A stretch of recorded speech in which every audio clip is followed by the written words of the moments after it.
ദിവ്യബോധനത്തിന്റെ പാഠ്യപദ്ധതിയുടെ ആദ്യത്തെ പുസ്തകത്തിന്റെ പഠന ക്ലാസ്സുകളുടെ അവസാന ദിവസത്തിലേക്ക് നമ്മൾ എത്തിച്ചേർന്നിരിക്കുകയാണ്. ദൈവത്തിന് മനസ്സാകുന്നുവെങ്കിൽ ഇന്ന് നമുക്ക് അത് പൂർത്തീകരിക്കാൻ സാധിക്കുമെന്ന് ദൈവത്തിൽ ശരണപ്പെടുന്നു. നമ്മൾ യോഹന്നാന്റെ സുവിശേഷത്തിലേക്ക് കയറുകയാണ്. സമവീക്ഷണ സുവിശേഷങ്ങൾ നമ്മൾ കണ്ടു കഴിഞ്ഞു. ഞാൻ ഈ ക്ലാസ്സുകളെല്ലാം അറേഞ്ച് ചെയ്ത ഒത്തിരി വിശദീകരണങ്ങളിലേക്ക് പോകാനായിട്ടായിരുന്നില്ല. നിങ്ങൾ പഠിക്കുകയും വീണ്ടും വായിക്കുകയും എഴുതുകയൊക്കെ ചെയ്യുമ്പോൾ കുറച്ച് നിങ്ങൾക്ക് ഒരു ഹെൽപ്പ് കിട്ടുക എന്നുള്ളത് മാത്രമായിരുന്നു ക്ലാസ്സുകളുടെയൊക്കെ പ്രധാന ഉദ്ദേശം. ഇപ്പോൾ യോഹന്നാന്റെ സുവിശേഷത്തിലേക്ക് നമുക്ക് കിടക്കാം. നമുക്കതൊന്ന് കാണിക്കാൻ പറ്റുമോ? റൺ ചെയ്യിക്കാൻ.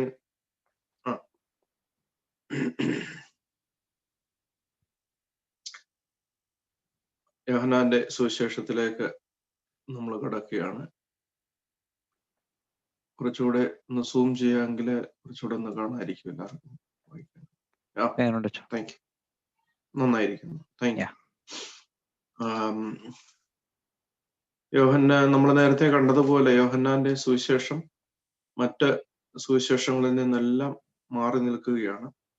ഒത്തിരി തിയോളജിക്കൽ സിഗ്നിഫിക്കൻസ്, തിയോളജിക്കൽ ഇമ്പോർട്ടൻസ് ഉള്ള ഒരു സുവിശേഷമാണ് യോഹന്നാന്റെ സുവിശേഷം. അതിനകത്ത് വിശദീകരണങ്ങളൊക്കെ തരുന്നത് കൊണ്ട് ഞാൻ ആമുഖം പറഞ്ഞ സമയം കളയുന്നില്ല. സമവീക്ഷണ സുവിശേഷങ്ങൾ പഠിച്ച ശേഷം വിശുദ്ധ യോഹന്നാന്റെ സുവിശേഷത്തിലേക്ക് നാം കടക്കുമ്പോൾ ഒരു പുതിയ അനുഭവമാണ് ഉണ്ടാകുക എന്ന് പറഞ്ഞാണ് തുടങ്ങുന്നത്. അതിനകത്തെ പ്രധാനപ്പെട്ട ആശയങ്ങൾ പറയുന്നുണ്ട്. സുവിശേഷത്തിന് ഗ്രന്ഥകാരനാര്, അതിന്റെ എക്സ്റ്റേണൽ ആൻഡ് ഇന്റേണൽ എവിഡൻസസ്, ബാഹ്യവും ആന്തരികവുമായ തെളിവുകൾ, പിന്നെ ചില നിഗമനങ്ങളിലൂടെ അതിനെപ്പറ്റിയുള്ള നിഗമനങ്ങളിലൂടെയാണ് പോകുന്നത്. പിന്നെ അതിന്റെ രണ്ട് പശ്ചാത്തലങ്ങളെ പറ്റി പറയുന്നുണ്ട്. അതാണ് അതിന്റെ വിശദീകരണമാണ് യഹൂദ പശ്ചാത്തലവും യവന പശ്ചാത്തലവും എന്നിങ്ങനെ പറയുന്നത്. Hebrew background and Greek background, ഈ രണ്ട് പ്രധാനപ്പെട്ട പശ്ചാത്തലങ്ങളിൽ നിന്നുകൊണ്ട് അങ്ങനെ സുവിശേഷം രചിച്ചു, അല്ലെങ്കിൽ സുവിശേഷ രചനയ്ക്ക് അതൊക്കെ എങ്ങനെ കൂട്ടായി എന്നുള്ളതാണ് പറയുന്നത്. ആദ്യമായിട്ട് ഇത് പ്രഥമ ദൃഷ്ടിയിൽ വളരെ ലളിതമെന്ന് തോന്നാമെങ്കിലും വളരെ പ്രൗഢവും ഗഹനവുമായ ആശയങ്ങളാണ് ഇതിൽ അനാവരണം ചെയ്തിട്ടുള്ളത്.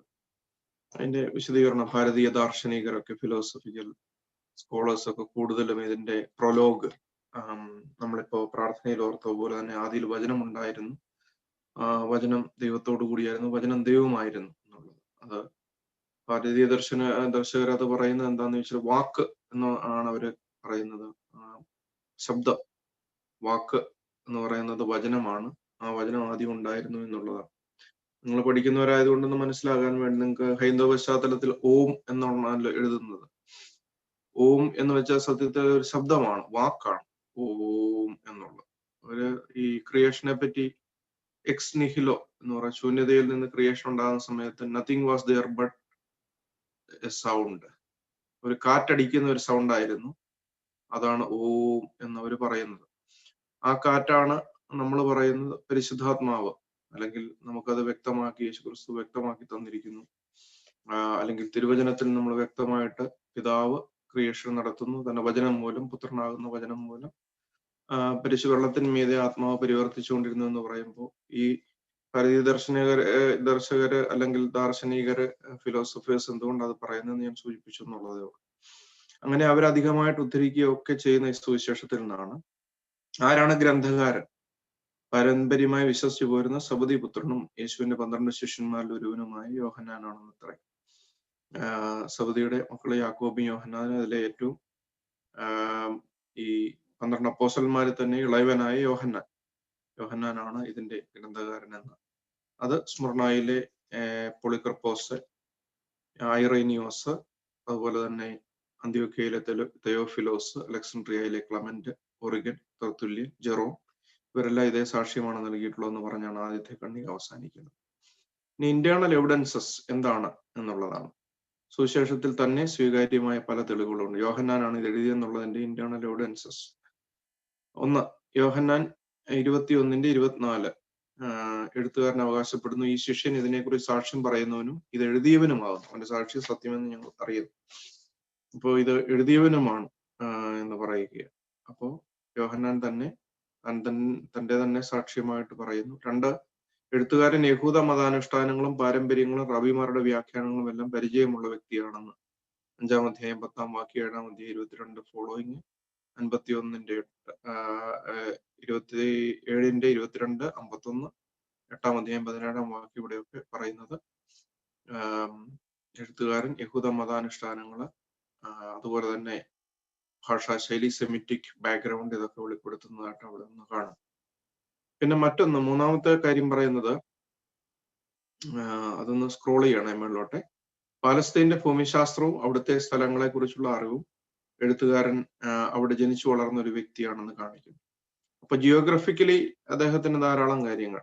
Third point. അപ്പോൾ ജിയോഗ്രഫിക്കലി ഈ പാലസ്തീന്റെ ജിയോഗ്രഫി ഒക്കെ നല്ലതായിട്ട് അറിയാവുന്ന ആളാണ്. ഫോർത്ത് വൺ, സമവീക്ഷണ സുവിശേഷങ്ങളിലെ ചില വിവരങ്ങൾ എഴുത്തുകാരൻ തിരുത്തുന്നതായി കാണും. ഉദാഹരണമായി, കർത്താവ് ശിഷ്യന്മാരുമായി അത്താഴം കഴിച്ചത് യഹൂദന്മാരുടെ പെസഹായുടെ തലേ രാത്രിയിലായിരുന്നു എന്ന് ഇതിൽ തിരുത്തുന്നു. അതേപ്പറ്റി നേരിട്ട് ബോധ്യമുള്ളതിനാലായിരിക്കണം പ്രകാരം ചെയ്യുന്നതെന്നാണ് അച്ഛൻ അതിനകത്ത് സാധൂകരിക്കുന്നത്. അപ്പൊ ഇതിനകത്ത് രണ്ട് വിശദീകരണങ്ങളാണ്. പെസഹായുടെ തലേ ദിവസത്തെ അത്താഴമാണ് കഴിച്ചതെന്ന്. അതുകൊണ്ടാണ് നമ്മൾ ഈ പുളിപ്പുള്ള അപ്പം വിശുദ്ധ കുർബാനയ്ക്ക് ഉപയോഗിക്കുന്നത്. പെസഹായ്ക്ക് പുളിപ്പില്ലാത്ത അപ്പമാണല്ലോ ഉപയോഗിക്കുന്നത്. പക്ഷെ നമ്മൾ പുളിപ്പുള്ള സാധാരണ അപ്പം എടുത്തു, മിക്കവാറും തക്സാകളൊക്കെ ചൊല്ലുന്ന സമയത്ത് അവൻ കൈകളിൽ, പഴയ അച്ഛന്മാരാണ് പ്രത്യേകം എടുത്തു പറയും, സാധാരണ അപ്പം എടുത്തു എന്ന് പറയും. പെസഹ അപ്പം ആയിരുന്നില്ല. പെസഹ 8 ദിവസങ്ങളിലായിട്ടാണ് ആചരിക്കുന്നത്. അതില് പെസഹയുടെ തലേ ദിവസമായിരുന്നത് കൊണ്ടാണ്. പുളിപ്പുള്ള അപ്പം ഉപയോഗിക്കാൻ സ്വർഗരാജ്യം പുളിപ്പിനോട് സദൃശ്യമുണ്ട്. ലേവ്യ പുസ്തകത്തില് പിന്നെ സമാധാനയാഗം അർപ്പിക്കുന്ന സമയത്ത് പുളിപ്പുള്ള ദോശമാവ് കൊണ്ടുണ്ടാക്കണമെന്നൊക്കെ എഴുതിയിട്ടുള്ളതും അതിനെ സാധൂകരിക്കുന്നതാണ്. അതല്ല നമ്മുടെ വിഷയം. ഞാൻ സൂചിപ്പിച്ചു എന്നുള്ളതേ ഉള്ളൂ. പെസഹയുടെ തലേ രാത്രിയിൽ ആയിരുന്നു എന്ന് പറയാൻ എന്തുകൊണ്ട് സാധ്യതകൾ എന്നുള്ളത് സൂചിപ്പിച്ചിട്ടുണ്ടാവും. 5-ാമത് പറയുന്നു, കർത്താവ് സ്നേഹിച്ച ശിഷ്യൻ എന്നതിൽ വിശേഷിപ്പിച്ചിട്ടുള്ള വ്യക്തി തന്നെയാണ് ഇതിന്റെ എഴുത്തുകാരൻ. അത് യോഹന്നാനാണ്. യോഹന്നാൻ 13:23. അത് നിങ്ങൾ പഠിക്കുമ്പോൾ കർത്താവ് സ്നേഹിച്ച ശിഷ്യൻ എന്ന തന്റെ പേര് പറയുന്നില്ല ഒരിടത്തും. ഞാൻ യോഹന്നാനാണെന്ന് പറയുന്നില്ല. യോഹന്നാൻ എന്ന ഞാനെന്നോ ഒന്ന് സൂചിപ്പിക്കുന്നില്ല. അദ്ദേഹം സ്വയം വിളിക്കാൻ ആഗ്രഹിച്ചത് കർത്താവ് സ്നേഹിച്ച ശിഷ്യൻ. അത് തന്നെയാണ് ഏറ്റവും കൂടുതൽ സ്നേഹിച്ചിരുന്നത്. അതുകൊണ്ട് കർത്താവിന്റെ മാറോട് ചാരി കിടക്കാൻ ഒരു സ്വാതന്ത്ര്യം വരെ ഉണ്ടായിരുന്നത് എന്നുള്ളത് നമ്മൾ മനസ്സിലാക്കും. പിന്നീട് മറ്റപ്പോസ്തലന്മാരെ പറ്റി പരാമർശമുണ്ടെങ്കിൽ യോഹന്നാന്റെ പേര് മനഃപൂർവ്വം പ്രസ്താവിക്കാതിരിക്കുന്നു. അത് യോഹന്നാൻ തന്നെ എഴുത്തുകാരനായതുകൊണ്ടാവാം. സമവീക്ഷണ സുവിശേഷങ്ങളിൽ യോഹന്നാൻ സ്നാപകൻ എന്ന് വിശേഷിപ്പിക്കുന്നുണ്ട്. എന്നാൽ ഈ സുവിശേഷത്തില് സ്നാപക യോഹന്നാൻ എന്ന് മാത്രമേ സൂചിപ്പിക്കുന്നുള്ളൂ. വേറൊരു യോഹന്നാൻ എന്ന് ഇതിനകത്ത് പ്രത്യക്ഷപ്പെടുന്നേ ഇല്ലെന്ന് അതിന്റെ മീനിങ്. അല്ലെങ്കിൽ രണ്ടും സെപ്പറേറ്റ് ചെയ്ത് പറഞ്ഞേനെന്നാണ് പാരഗ്രാഫിന്റെ അർത്ഥം. പിന്നീട് ജ്ഞാനവാദത്തെ ഖണ്ഡിക്കുന്ന ചില കാര്യങ്ങളൊക്കെയാണ് പറയുന്നത്. നമുക്ക് ഇമ്പോർട്ടന്റ് ആയിട്ടുള്ള അടുത്ത എഴുതിയ കാലഘട്ടം 1-ാം നൂറ്റാണ്ടിന്റെ അന്ത്യദശകത്തിൽ, 96 ഇൻ ബിറ്റ്വീൻ 96 and 100 ആ ഒരു കാലഘട്ടത്തിലാണ് ഇത് എഴുതിയത്. അതിന്റെ വിശദീകരണങ്ങളാണ് ഇതിൽ പറയുന്നത്.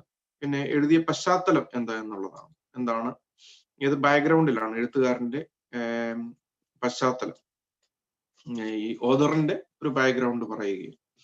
2 ബാക്ക്ഗ്രൗണ്ടാണ് അദ്ദേഹത്തിന് ഉണ്ടായിരുന്നത്. ഒന്ന് ഹീബ്രു ബാക്ക്ഗ്രൗണ്ട്, യഹൂദനായിരുന്നു എന്നുള്ളത്. രണ്ടാമത് യവന പശ്ചാത്തലം. അന്ന് നമ്മളെപ്പോഴും പഠിക്കുന്ന പോലെ ഒരു ഹെലനിസ്റ്റിക് ബാക്ക്ഗ്രൗണ്ട് പൊതുവെ എല്ലായിടത്തും അന്നത്തെ കൾച്ചറിനും സിവിലൈസേഷനും ഒക്കെ ഉണ്ടായിരുന്നത് കൊണ്ട് അതിന്റെ ഒരു സ്വാധീനം ഉണ്ടെന്നാണ് പറയുന്നത്. ഇബ്രായ പശ്ചാത്തലം ജസ്റ്റ് ഒന്ന് പറഞ്ഞു പോകുന്നു. എഴുത്തുകാരൻ പഴയ നിയമത്തോട് വളരെ കടപ്പെട്ടിട്ടുണ്ട്. പെരുന്നാളുകളുടെ പശ്ചാത്തലം, കൂടാരപ്പെരുന്നാൾ, പ്രതിഷ്ഠോത്സവം, പെസഹ പെരുന്നാൾ, ഇതൊക്കെ യോഹന്നാന്റെ സുവിശേഷത്തിൽ കാണുന്നുണ്ട്. പിന്നെ ശാബത്തില് പരിച്ഛേദന നടത്താമെന്നുള്ളത്, ശാബത്തിൽ വഹിക്കാവുന്ന ഭാരം, കൂടാരപ്പെരുന്നാളിന്റെ ചടങ്ങുകൾ, പിന്നെ ഇതൊക്കെ പറയുന്നുണ്ട്. അതുകൂടാതെ യേശു സ്വയമായി നടത്തുന്ന ചില പ്രസ്താവനകള്, ജീവനുള്ള വെള്ളം 4-ാം അധ്യായത്തിന്റെ 11 മുതൽ 15 വരെ, ജീവന്റെ അപ്പം 6:35, ലോകത്തിന്റെ വെളിച്ചം 8:12. ഈ വിശേഷണങ്ങളൊക്കെ ന്യായപ്രമാണത്തിന് യഹൂദജനം നൽകിയിട്ടുള്ളവയാണ്. ഈ ജീവന്റെ അപ്പം, വെള്ളം, വെളിച്ചം, ഇതൊക്കെ ന്യായപ്രമാണത്തെ പറ്റി യഹൂദജനം പറയുന്ന കാര്യങ്ങളാണ്. അതെല്ലാം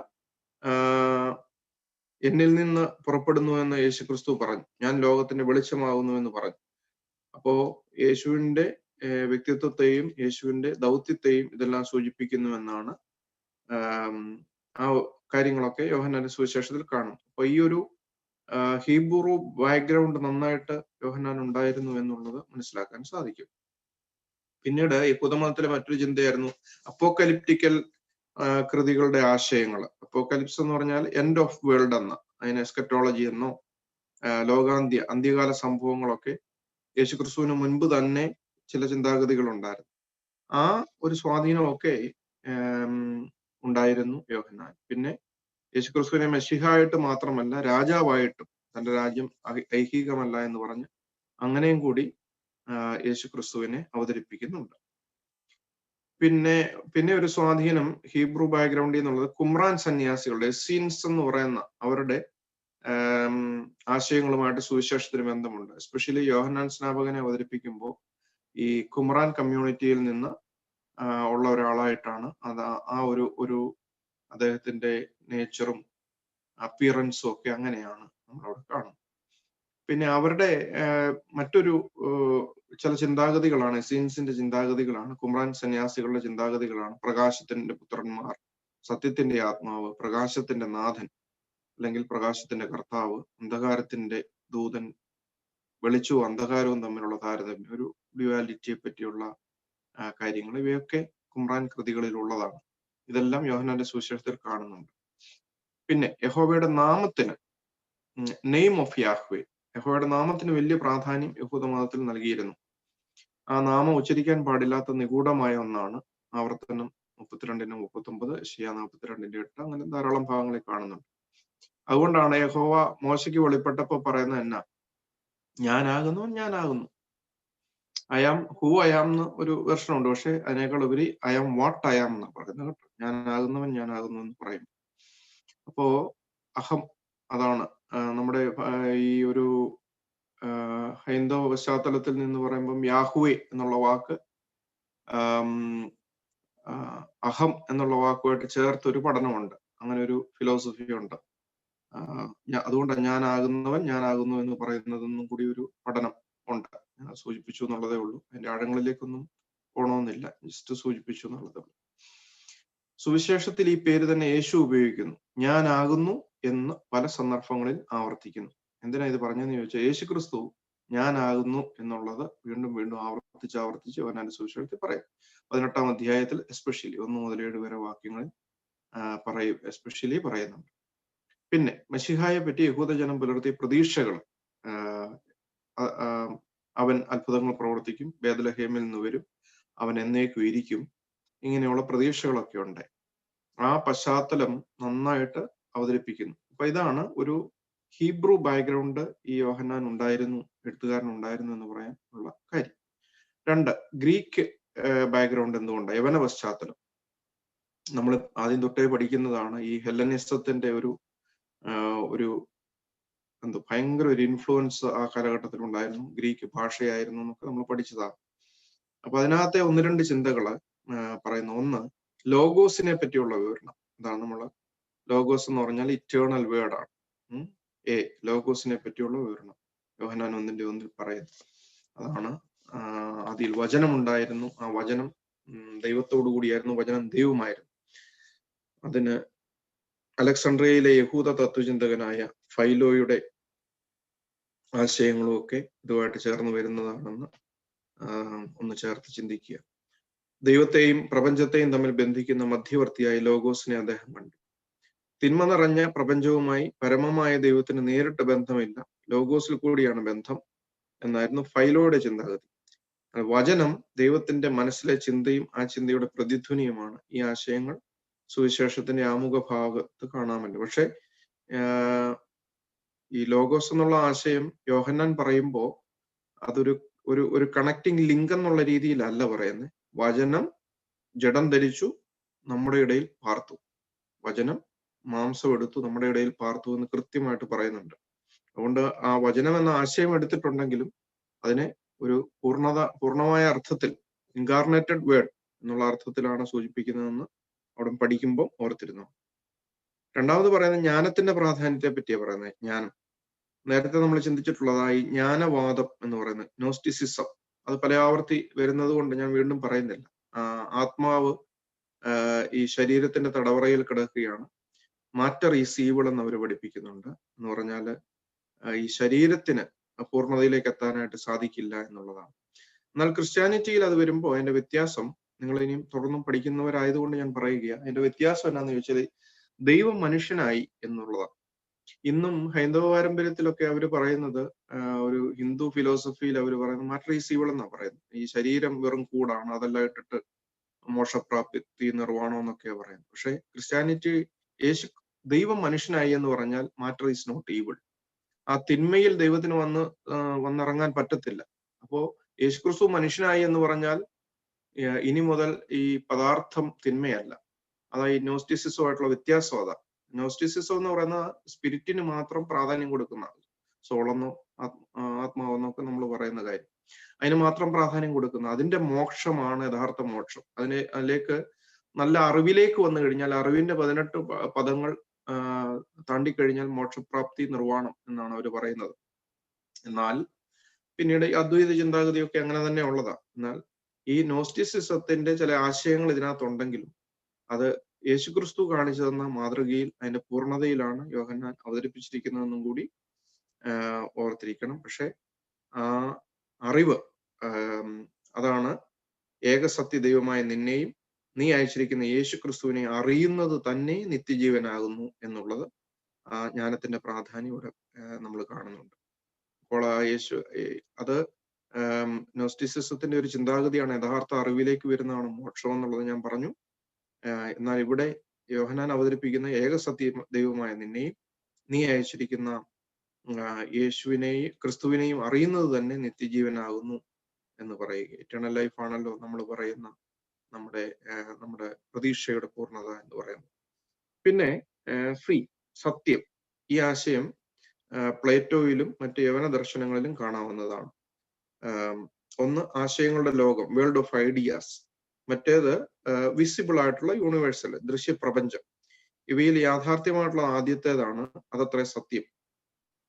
അതായിരുന്നു പ്ലേറ്റോയുടെ ചിന്താഗതി. വേൾഡ് ഓഫ് ഐഡിയാസ് ആണ് റിയൽ എന്ന് അദ്ദേഹം പറഞ്ഞു. ഈ വിസിബിൾ ആയിട്ടുള്ള ലോകം എന്ന് പറയുന്നത് അത് മാഞ്ഞു പോകുന്നതാണെന്നായിരുന്നു പ്ലേറ്റോയുടെ ചിന്താഗതി. അത് വായിക്കുമ്പോൾ കൺഫ്യൂഷൻ ഉണ്ടാകരുത്. ഇന്നിവിടെ നമ്മൾ കാണുന്ന ഈ പ്രപഞ്ചമൊക്കെ അഴിഞ്ഞു പോകുമെന്നും വേൾഡ് ഓഫ് ഐഡിയാസ് ആണ്, ആശയങ്ങളുടെ ഒരു ലോകം, അതാണ് സത്യമെന്നാണ് പിന്നെ പ്ലേറ്റോയുടെ ചിന്താഗതി. യോഹന്നാനിൽ സത്യം എന്ന പദം 25 പ്രാവശ്യം ഉപയോഗിച്ചിട്ടുണ്ട്. അതുകൊണ്ട് യേശുക്രിസ്തു ഈ യഥാർത്ഥ അറിവ്, വചനം, സത്യം, ഇതെല്ലാം താൻ തന്നെയാണെന്ന് യേശുക്രിസ്തുവിലൂടെ വാക്കുകള്, യേശുക്രിസ്തു പറഞ്ഞിരുന്ന കാര്യങ്ങൾക്ക് പ്രാധാന്യം കൊടുത്തുകൊണ്ട് യോഹന്നാൻ അവതരിപ്പിക്കുമ്പോൾ അദ്ദേഹത്തിന് ഇങ്ങനെയുള്ള ഒരു ബാക്ക്ഗ്രൗണ്ടും കൂടി ഉണ്ടായിരുന്നു എന്നുള്ളതാണ് നമ്മൾ പഠിക്കുന്നത്.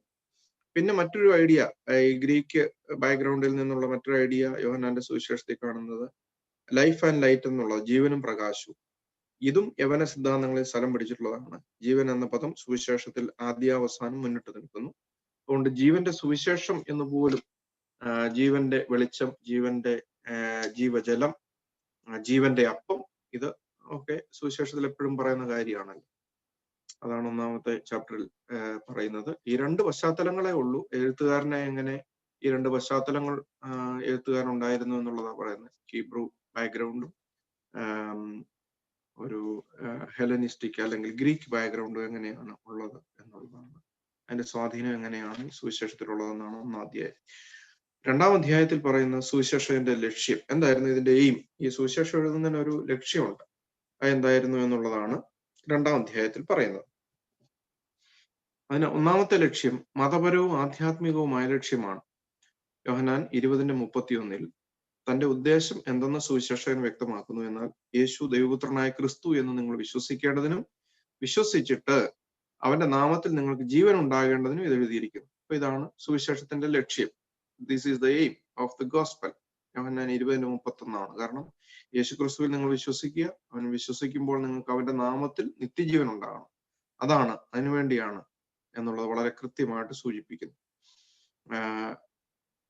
പിന്നീട് 2-ാമത് അതിന്റെ വിശദീകരണങ്ങളാണ്. ഞാൻ അവിടെ ഒത്തിരി പറഞ്ഞ് സമയം കളയുന്നില്ല. കാരണം നിങ്ങൾക്ക് വായിച്ചാൽ മനസ്സിലാകുന്ന അളവ് ഒത്തിരി വിശദീകരണത്തിന് ആവശ്യമുള്ള സ്ഥലങ്ങളൊന്നുമില്ല. പിന്നീട് നിങ്ങൾക്ക് വായിച്ചിട്ട് സംശയം ഉണ്ടെങ്കിൽ ചോദിച്ചാൽ പറഞ്ഞുതരാം. 2-ാമത് അതിനൊരു ഒരു ഒരു പോളമിക്കൽ എന്ന പോളമിക്കാന്നേ ഇവിടെ കാണുന്നുള്ളൂ, എല്ലും കൂടെ ഉണ്ട് ആ കൂട്ടത്തില്.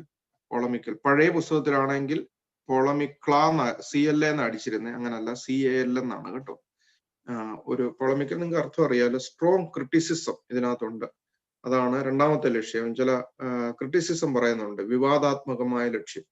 എന്തൊക്കെയാ, ആരെയൊക്കെ വിമർശിക്കുന്നേ? യഹൂദർക്കെതിരെ. അത് വിശദീകരണം ഒന്നും ആവശ്യമില്ല, നിങ്ങൾക്ക് ജസ്റ്റ് വായിച്ചു നോക്കുമ്പോൾ മനസ്സിലാകാവുന്നേ ഉള്ളൂ. 2, സ്നാപക ശിഷ്യർക്കെതിരെ. അവിടെ ഞാനൊന്ന് ജസ്റ്റ് ഒന്ന് പറഞ്ഞേക്കാം. രണ്ടാമത് പറയുന്നു സ്നാപക യോഹന്നാന്റെ ശിഷ്യന്മാർക്കെതിരെ. എന്താ അവിടുത്തെ പ്രശ്നം എന്ന് ചോദിച്ചാല്, ഈ സ്നാപകനാണ് മെശിഹ എന്ന് ചിലരങ്ങ് പ്രതീക്ഷിച്ചു, ചിന്തിച്ചു. യേശുക്രിസ്തുവിനേക്കാൾ ഉപരി സ്നാപക യോഹന്നാന് പ്രാധാന്യം കൊടുക്കുന്ന ഒരു ചിന്താഗതി ആ സമയത്തുണ്ടായിരുന്നു. അത് നിങ്ങളൊന്ന് ഈ ഭാഗം വായിക്കുമ്പോൾ ഒന്ന് മനസ്സിലാക്കിയിരിക്കണം. എന്നാൽ അങ്ങനെയല്ല, സ്നാപകനെ യേശുവിനേക്കാൾ താഴെയുള്ള ആളായിട്ടാണ് അവതരിപ്പിക്കുന്നത്. അതുകൊണ്ടാണ് സ്നാപകൻ പറഞ്ഞതായിട്ട് ഇവിടെ ആ പറഞ്ഞ കാര്യങ്ങളൊക്കെ എടുത്ത് പ്രത്യേകം കോട്ട് ചെയ്തേക്കുന്നത്. അവൻ വളരണം, ഞാൻ കുറയണം എന്നൊക്കെ യോഹന്നാൻ പറഞ്ഞ കാര്യങ്ങളൊക്കെ എടുത്ത്.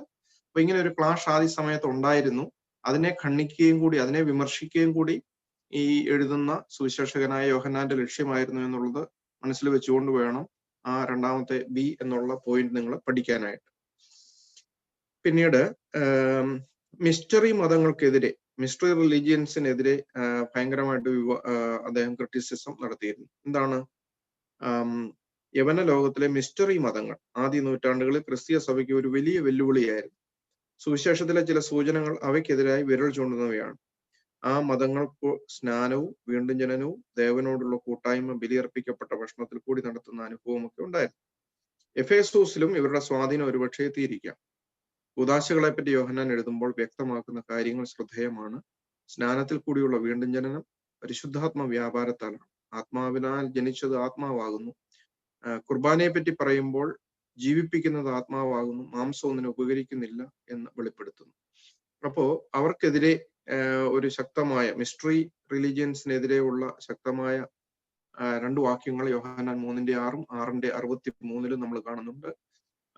അതെല്ലാം പരിശുദ്ധാത്മാവിലാണ് പൂർത്തീകരിക്കപ്പെടുന്നത്. അവരുടെ ആശയങ്ങളോട് ചേർത്താണ്. ഇപ്പൊ ഞാൻ എപ്പോഴും പറയാറുണ്ടല്ലോ, നമ്മൾ പഠിക്കുന്നതാണല്ലോ, ഈ അരയോപക കുന്നിൽ ചെന്നപ്പോൾ അവിടെ ഒരു സ്യൂഡോ ഗോഡ് എന്നുള്ളത് കണ്ടപ്പം പൗലോസ്ലീഹ പറഞ്ഞു, ഇതാണ് യേശുക്രിസ്തു എന്ന് പറഞ്ഞ് അവിടെ സുവിശേഷം പറഞ്ഞു. എന്ന് പറഞ്ഞ പോലെ തന്നെ അവർക്ക് അറിയാവുന്ന ആശയങ്ങളോട് ചേർന്ന് ഈ സുവിശേഷം വളരെ ശക്തമായിട്ട് അതിനെ എതിർത്തോ അല്ലെങ്കിൽ ആ ആശയത്തിലൂടെ യേശുക്രിസ്തുവിനെ പ്രചരിപ്പിക്കുന്ന ഒരു രീതി ഈ പുസ്തകം ഇതില് ചില ചോദ്യങ്ങളുണ്ട്. എങ്ങനെ നമുക്ക് സുവിശേഷം എങ്ങനെ ഓരോരുത്തരുടെയും പശ്ചാത്തലം, ഇപ്പൊ ഭാരതീയ പശ്ചാത്തലത്തിൽ അല്ലെ മുസ്ലിങ്ങൾക്ക് അവരുടെ രീതിയിൽ എങ്ങനെയൊക്കെ സുവിശേഷം പറഞ്ഞു കൊടുക്കാവുന്നുള്ള ഒരു ചോദ്യം അച്ഛൻ ചോദിക്കുന്നുണ്ട്.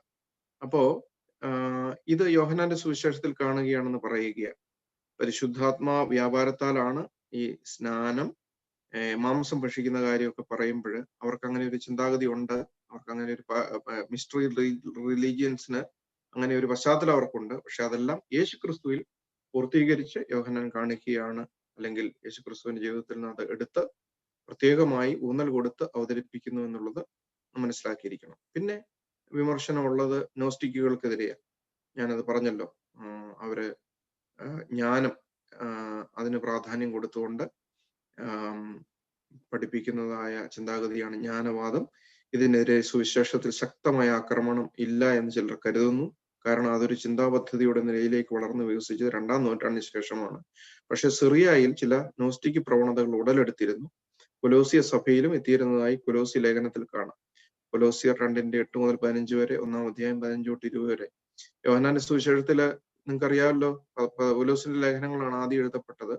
യോഹന്നാന്റെ സുവിശേഷമൊക്കെ അത് കഴിഞ്ഞാണ് എഴുതപ്പെട്ടത്. അപ്പോൾ ഓൾറെഡി കൊലോസി ലേഖനത്തിലൊക്കെ വിമർശനങ്ങൾ വന്ന ഒരു വിഷയം തീർച്ചയായിട്ടും സുവിശേഷം എഴുതുമ്പോൾ അങ്ങനെ ഒരു രൂപം പ്രാപിച്ചിരുന്നു എന്നുള്ള സാധൂകരിക്കാൻ വേണ്ടിയാണ് പൗലോസ്ലീഹയുടെ ലേഖനത്തിൽ നിന്ന് ഇവിടെ കോട്ട് ചെയ്തിരിക്കുന്നത്. അപ്പോൾ നോസ്റ്റിസിസത്തിനെതിരെ എന്ന് തന്നെ ആ വിമർശനത്തെ നമ്മൾ കാണേണ്ടതായിട്ട് വരുന്നു. വചനം മധ്യവർത്തികളെ ആശ്രയിക്കാതെ ജഡമെടുത്തു എന്ന് പറയുന്നു. അതുവഴി അവരുടെ പ്രപഞ്ചശാസ്ത്രത്തെ നിഷേധിക്കുകയാണ്. അപ്പോ ഈ ഒരു മീഡിയത്തിലൂടെയാണ് വചനം ഈ നോസ്റ്റിക്കുകൾ അവതരിപ്പിക്കുന്നത്. എന്നാൽ യോഹന്നാൻ പറയുമ്പോൾ വചനം ജഡമെടുത്തു വന്നു, അതിന് ആരുടെയും പ്രത്യേകിച്ച് മീഡിയംസ് ഒന്നും ആവശ്യമില്ല, പൂർണ്ണമായി മനുഷ്യനായി നമ്മുടെ ഇടയിൽ വന്നു പാർത്തു എന്ന് പറയുകയാണ്. പിന്നെ ജ്ഞാനവാദത്തിന്റെ തന്നെ കൂട്ടത്തിലുള്ള ഒരു വകഭേദമാണ് ഡോസറ്റിസം എന്ന് പറയും, തോന്നൽവാദം. എന്താ തോന്നൽവാദം? അവര് പറയുന്നതായ കാര്യം, ഈ പ്രപഞ്ചം ഞാൻ മുമ്പേ പറഞ്ഞ പോലെ മാറ്റർ ഈസ് ഈവിൾ ആണ്. ഇത് രണ്ടും തമ്മില് ദൈവം പരമമായ നന്മയാണ്, ഈ പദാർത്ഥം തിന്മയാണ്. ഇത് രണ്ടും തമ്മിൽ യാതൊരു ബന്ധവും സാധ്യമല്ല. അതുകൊണ്ട് പ്രപഞ്ച സൃഷ്ടി നടത്തുന്നത് തന്നെ ദൈവമല്ല, ദൈവത്തിന്റെ മുഖ്യ കാര്യദർശിയാണെന്നുള്ള ഈ ഡോസറ്റിസത്തിന്റെ ചിന്താഗതി. ദൈവത്തിന് പദാർത്ഥമായ പ്രപഞ്ചത്തോട് ഒരിക്കലും ബന്ധപ്പെടാൻ പാടില്ലാത്തത് കൊണ്ട് ദൈവത്തിന്റെ ജഡധാരണം അസാധ്യമത്രേ. ഇത് തന്നെ ഞാൻ മുമ്പേ പറഞ്ഞ ഹൈന്ദവ ചിന്താഗതിയിലും ഇപ്പോൾ അത് തന്നെ കിടക്കുന്നത്. അവർക്ക് മാറ്റർ ഈസ് ഈവിൾ ആണ്, ഈവിളിന് ഈ ഗോഡിന് വന്നു വരാൻ പറ്റത്തില്ല. അതുകൊണ്ട് ദൈവം മനുഷ്യാവതാരം എടുത്തു എന്ന് പറയുന്നത് തെറ്റാണ് എന്നൊരു ചിന്താഗതി പൊതുവെ ഉണ്ട്. അതിപ്പോഴും മാറിയിട്ടില്ല. പക്ഷെ അങ്ങനെയല്ല, സൃഷ്ടി എന്നത് ദൈവത്തിൻ്റെത് തന്നെയാണ്. ദൈവം നേരിട്ടാണ് സൃഷ്ടി നടത്തിയത്, ദൈവം തന്നെയാണ് മനുഷ്യാവതാരം ചെയ്തത് എന്നുള്ളതെല്ലാമാണ് ഡോസറ്റിസത്തിനെതിരെയുള്ള ഈ ഡ്യുവാലിറ്റി എന്ന്, അല്ലെങ്കിൽ ഈ തോന്നൽവാദം. അവര് പറയുന്ന അവരുടെ പ്രധാനപ്പെട്ട ഒരു കാര്യം, അവരുടെ ചിന്തയിൽ യേശുക്രിസ്തു യഥാർത്ഥ മനുഷ്യനായിരുന്നില്ല, മനുഷ്യനാണെന്ന് തോന്നുക മാത്രം ചെയ്തു. അതാണ് ആ കണ്ണിക അവസാനിപ്പിക്കും പറയുന്നത്, ഡോക്കയോ, തോന്നുക. അതിൽ നിന്നാണ് ഡോസറ്റിസം. അല്ലെങ്കിൽ ഈ ലോകത്തിൽ അവനൊരു മായാവിയെ പോലെ വ്യാപരിച്ചു എന്നൊക്കെയാണ് അവരുടെ ചിന്താഗതി. ഈ ചിന്താഗതിക്കെതിരായിട്ട് യോഹന്നാൻ ശക്തമായിട്ട് പോരാടി. അതാണ് വളരെ ശക്തമായി യോഹന്നാൻ 1:14 പറയുന്നു, വചനം ജഡമെടുത്തു നമ്മുടെ ഇടയിൽ പാർത്തു. പിന്നെ യോഹന്നാന്റെ 1-ാം ലേഖനത്തിൽ എതിർ ക്രിസ്തുക്കളായി ചിത്രീകരിച്ചിട്ടുള്ളത് യേശു ക്രിസ്തു ജഡത്തിൽ വന്നു എന്ന് സ്വീകരിക്കാത്തവരാണ് എതിർ ക്രിസ്തുക്കൾ. 1 യോഹന്നാൻ 4:2-3 വാക്യങ്ങൾ. പിന്നെ 1 യോഹന്നാൻ 1:1 ഞങ്ങൾ കേട്ടതും സ്വന്തം കണ്ണുകൊണ്ട് കണ്ടതും ഞങ്ങൾ നോക്കിയതും ഞങ്ങളുടെ കൈ തൊട്ടു നോക്കിയതുമായ. ഇതൊക്കെ എഴുതുമ്പോൾ ഈ ഡോസറ്റിസത്തിനെതിരെയുള്ള ചിന്താഗതിയായിട്ട് അതിനെ കാണും. ഞങ്ങളുടെ കൈ തൊട്ടു നോക്കിയത്, അത് മായാവിയെ പോലൊന്നും ആയിരുന്നില്ല, ഞങ്ങൾ തൊട്ടു നോക്കിയതാണെന്ന് പറയുമ്പോൾ മറ്റുള്ളവരുടെ ചിന്താഗതിക്കെതിരെയുള്ള വിമർശനമായിട്ട് തന്നെ അതിനെ കാണണം. അത് ഇത് യോഹന്നാന്റെയാണ് ലേഖനങ്ങളും. അതുകൊണ്ടാണ് യോഹന്നാന്റെ സുവിശേഷത്തിൽ മാത്രമല്ല ലേഖനങ്ങളിൽ നിന്നും കൂടി കോട്ട് ചെയ്തിരിക്കുന്നത്.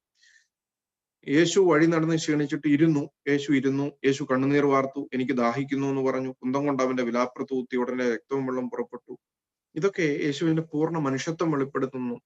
അതുകൂടാതെ പൂർണ്ണ ദൈവത്വവും യോഹന്നാൻ തെളിയിക്കുന്നുണ്ട്. ജ്ഞാനവാദികൾ ഉന്നയിച്ച് ദൈവത്തിൽ നിന്ന് പുറപ്പെടുന്ന എമനേഷൻ, ഒരു ബഹിർസ്ഫുരണം മാത്രമാണ് യേശു എന്നാണ് ജ്ഞാനവാദികൾ അന്ന് പറഞ്ഞുകൊണ്ടിരുന്നത്. എന്നാൽ വചനം ദൈവമായിരുന്നു. നമ്മൾ ആദ്യമേ തൊട്ടേ പറയുന്നതാണല്ലോ, വചനം ദൈവമാണ്, ഞാനും പിതാവ് ഒന്നാകുന്നു. 1 യോഹന്നാന്റെ സുവിശേഷം 14-9 വാക്യം. എന്നെ കണ്ടവൻ പിതാവിനെ കണ്ടിരിക്കുന്നു.